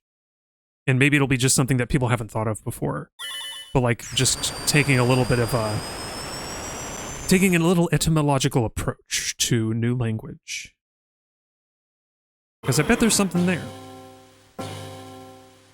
Kyogre wants to give a little kiss. I want to give you a kiss. Go, violence! Oh, Drizzle is not the intimidating ability that it should be. Oh, and Violence gets to survive longer than 2 hits this time. That's good. You might get a paralysis out of this.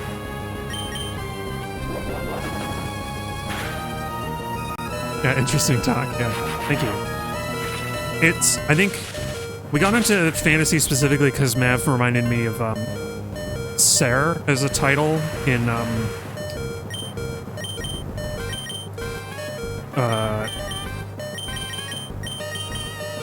in Dragon Age, where it's like, it's not, they try to insist it's gender neutral, but it's really, it's not. It sounds too much like Sir. Which I think we all agree on. But it's a strange circumstance. Because there are alternatives, but what do you do? What do you choose? Apparently death. Spore? Effect Spore? Ah. I was hoping for a effect Spore. Okay. Floundra can resist a little bit while I throw out another ball.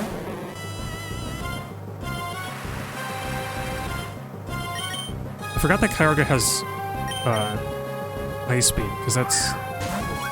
Mr. like won't be able to survive even one turn of that.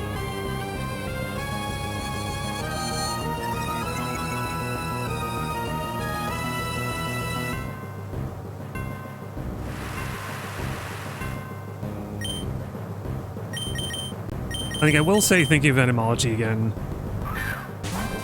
looking at the etymology of the word man and woman is basically like man used to be gender neutral in the very, very ancient past of like Anglo-Saxon, but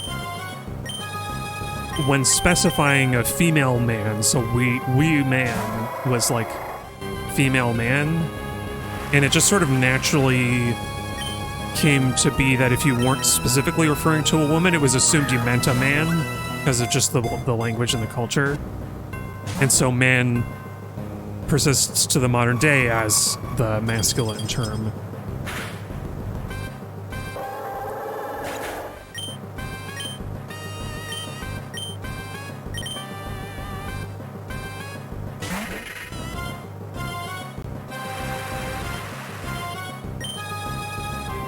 Can we get a fan attack in there? Oh, maybe not.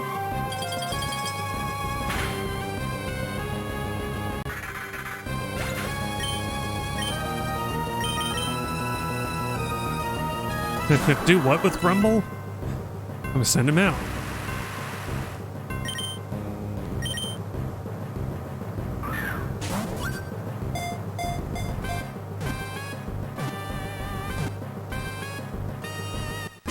Oh, we did it! Oh, on the last Pokemon. That Kyogre's tough. I mean, it out-levels all my Pokemon, really. The Sea Basin Pokemon. Okay. I haven't named a legendary for this generation yet, so we gotta name one. Thanks, y'all. Dancing, dancing, dancing. You know, Kyogre is gender neutral, so we should give it an appropriate name. Maybe Mixer? No, it should be something related to the sea. Fish. Fish. Ooh. But it's more of a whale than a fish, isn't it? What's the, like, scientific name for a blue whale? Yeah, Kyogre's really cool, but you prefer Rayquaza? Yeah. Yeah, something about Rayquaza's, like, yellow, red gums always bothered me. It's got, like, this gummy mouth. Not... Like, it should be cool. I feel like it should be cooler than it is.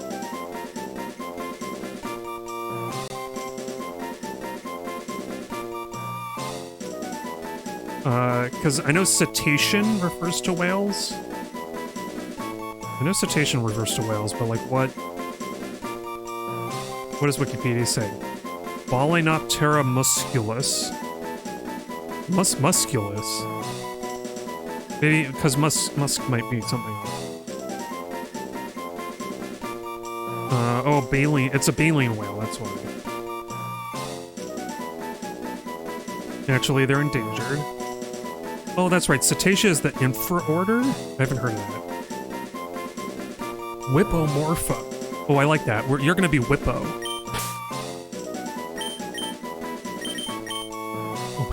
Welcome to the box, Whippo. Oh, shiny. Oh, that's right. Shiny Rayquaza is black, isn't it? The coolest color.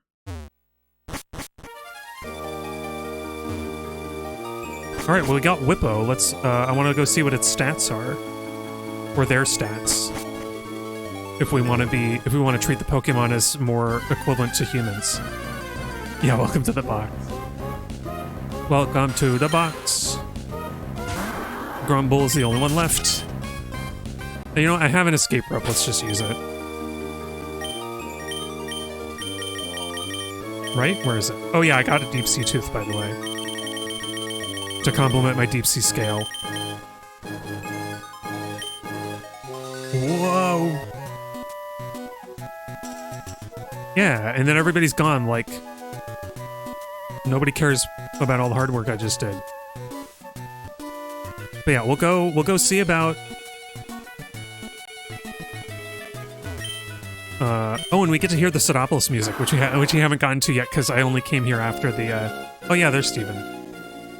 I only came here after, defeating that. So I think this is gonna be...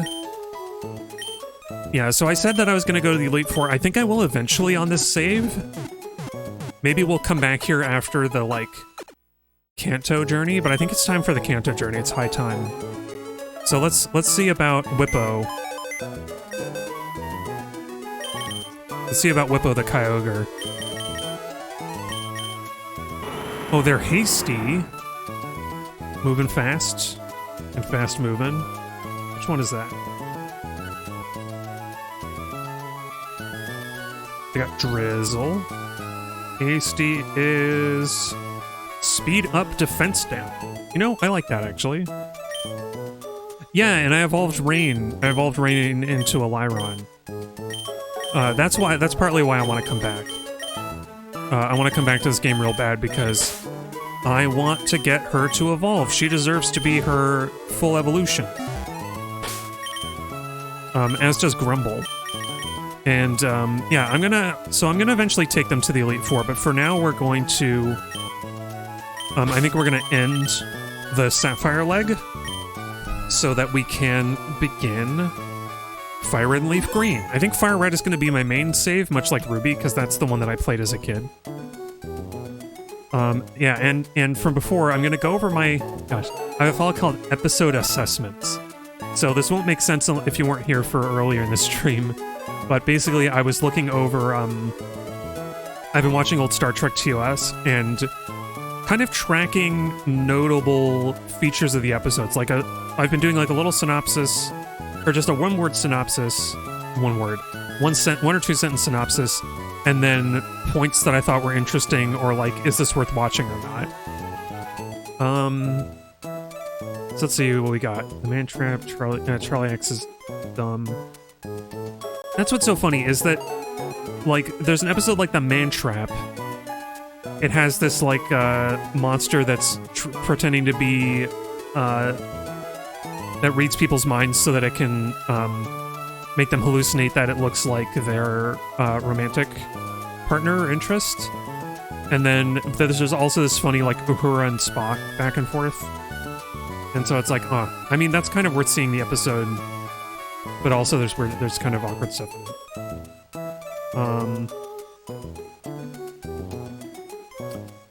Oh yeah, there's Sophie. Where No Man Has Gone Before has some iffy comments about women. Although a woman gets to do something in that one, she gets like superpowers and has to fight the guy who's gone crazy with his superpowers a little bit. That's interesting. Oh, the enemy within is really creepy. There's, content warning for SA in that one. Mud's Woman is maybe the worst Star Trek original episode. Let's see. Oh yeah, there's the one about robots, and Nurse Chapel gets to do stuff where she normally is kind of a background character. Oh, Dagger of the Mind is the Penal Colony one. I think that one is actually an okay episode. It's a little, there's a little bit of weirdness. It, like, I think it's generally okay. Like, it's almost about prison abolition. Almost. It's a stretch, but it almost does it. Yeah, and Balance of Terror is the other one that I like. That one gets rated highly, and I think it's a decent one. The Galileo 7 is okay, too. Spock and a crew get, like, stranded, and they're really terse. Like, he's being super logical and, like, not very compassionate, and they're getting, like, really tense, and it's, like, really... It's a decent one, but it's not, like, necessary. I don't think it's, like, super important watching, I guess. Oh, no, not that one. Tomorrow's Yesterday is, like, the first time travel episode, and it's kind of bad. It's bad, but, like, kind of in a funny way. There's a kind of a boring trial episode, although Court Martial does feature a former starship captain who's a black. So, like, there's, like, actual kind of... There's, like, men and... There's, like, people of color in power in Star Trek, which is surprising to see. Oh yeah, The Devil in the Dark I haven't watched. That's another famous one that is probably pretty good, where they actually seek a peaceful solution. It's rare in these old... in TOS. Oh yeah, and The City on the Edge of Forever is the, like... It was written by Harlan Ellison, and I think it's overrated. I think it really is. It's the, McCoy like goes crazy because of an accident and goes through a time portal where he accidentally like changes the outcome of World War II by rescuing a woman who was otherwise going to die in a car crash. So yeah. I guess those are the only two that I can like really. Dagger of the Mind is alright, and Balance of Terror. Court Martial is okay too, I think. I will say, one little last thing on Star Trek TOS. Usually they have surprisingly had, whenever Kirk had a former partner or love interest, they kept her, like, of his age. Like, they've been pretty, at least so far, of rewatching this silly old show, they've been pretty good about, like, actually, keeping their ages similar and not partnering Kirk with, like, a really young woman. So, that's something. Take that for what you will. Anyway, enough of that. This is what a way to end the frickin' Pokemon Sapphire leg. Sorry that I haven't given Pokemon Sapphire more of my attention. Let's do a little send-off. We will be back to see all of you. But all of my team here. But let's just go through them really quick in reverse order to how I got them.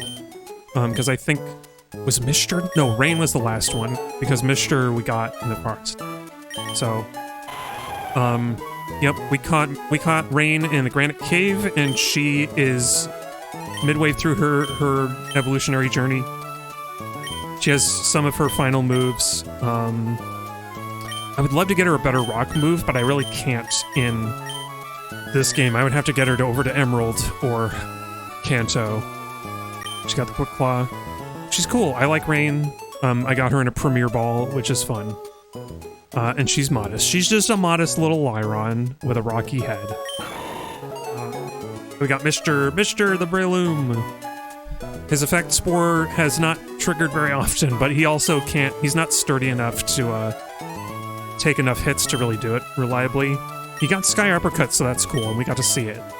And I'm happy about that. Our mild Mr. Our mild Breloom. And then I guess Violence was... No, I think Kaiba, we hatched Kaiba. Or Furious. Yeah, we got to Petalburg when Furious was hatched from an egg. And he's our Extreme Speed Furious, and he's got Shadow Ball, which is also really cool. He's cool, I love a pickup Pokemon. And Furious is just so fast. And then we got Kaiba Jr., the son of Kaiba, who is trying to shed the Shadow Realm-based crimes of his father's past. He's got some cool stuff going on. Oh, you know what? I guess we got him earlier because he hatched in Petalburg Woods as a little Shuppet. He's grown so much. And Violence, who has very quickly grown to be the strongest member of the team, I guess. As long as she gets to attack first. A gentle Gardevoir named Violence. Wait, I didn't do that on purpose. I didn't do that on purpose, I swear, because I didn't realize. I didn't know that she was gentle before I named her. Wow. Kind of nominative anti-determinism there. Yeah. And finally, Grumble the Marshtomp. Rash. He's Rash. Look at him. He's like, I'm gonna get you. I'm wild and wacky. I got a mohawk. I got a Finn mohawk. Yeah, he's been with us this whole time, and he should have been evolved, but I want him to get Earthquake. And the only way to do that in a timely manner is to wait until level 46. And then he'll be able to evolve into a Swampert and look kind of weird. So yeah, that's the team. Thank y'all for joining me. And next time will be Fire Red. And I'll have to keep grinding off stream to get... Well, not grinding. I'll have to keep going off stream to get stuff. Fire Red... I'm not sure yet. I'm torn about doing a new team or revitalizing one of the old teams from when I did Red and Blue. I think for Fire Red I have to do a new team. Because my old team, I had Salamander the Charizard, Hypnoc the Pidgeot when I did Pokemon Red, Flutterby the Butterfree, Plesioth the Gyarados, Najarala the Arbok, and Babakanga the Primeape. I think I do want to have a Mankey again, just because I love Mankey's little Pokemon cry. But then Leaf Green was Frog the Bulbasaur, Beatrix the Nidoqueen, Nahabra the Beedrill, Dangerous the Sandslash, Mudge the Parasect, who could forget Mudge, and then Amaterasu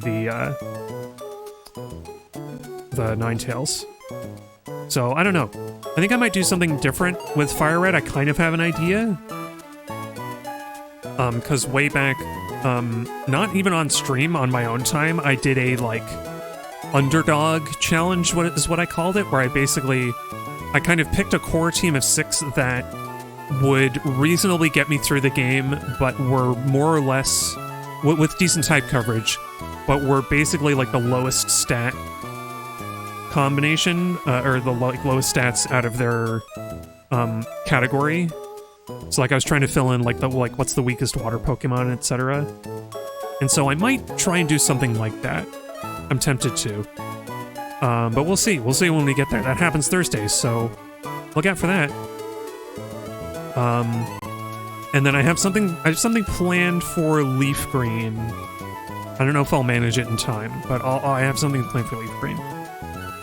But until then, until next time, thank y'all for joining me.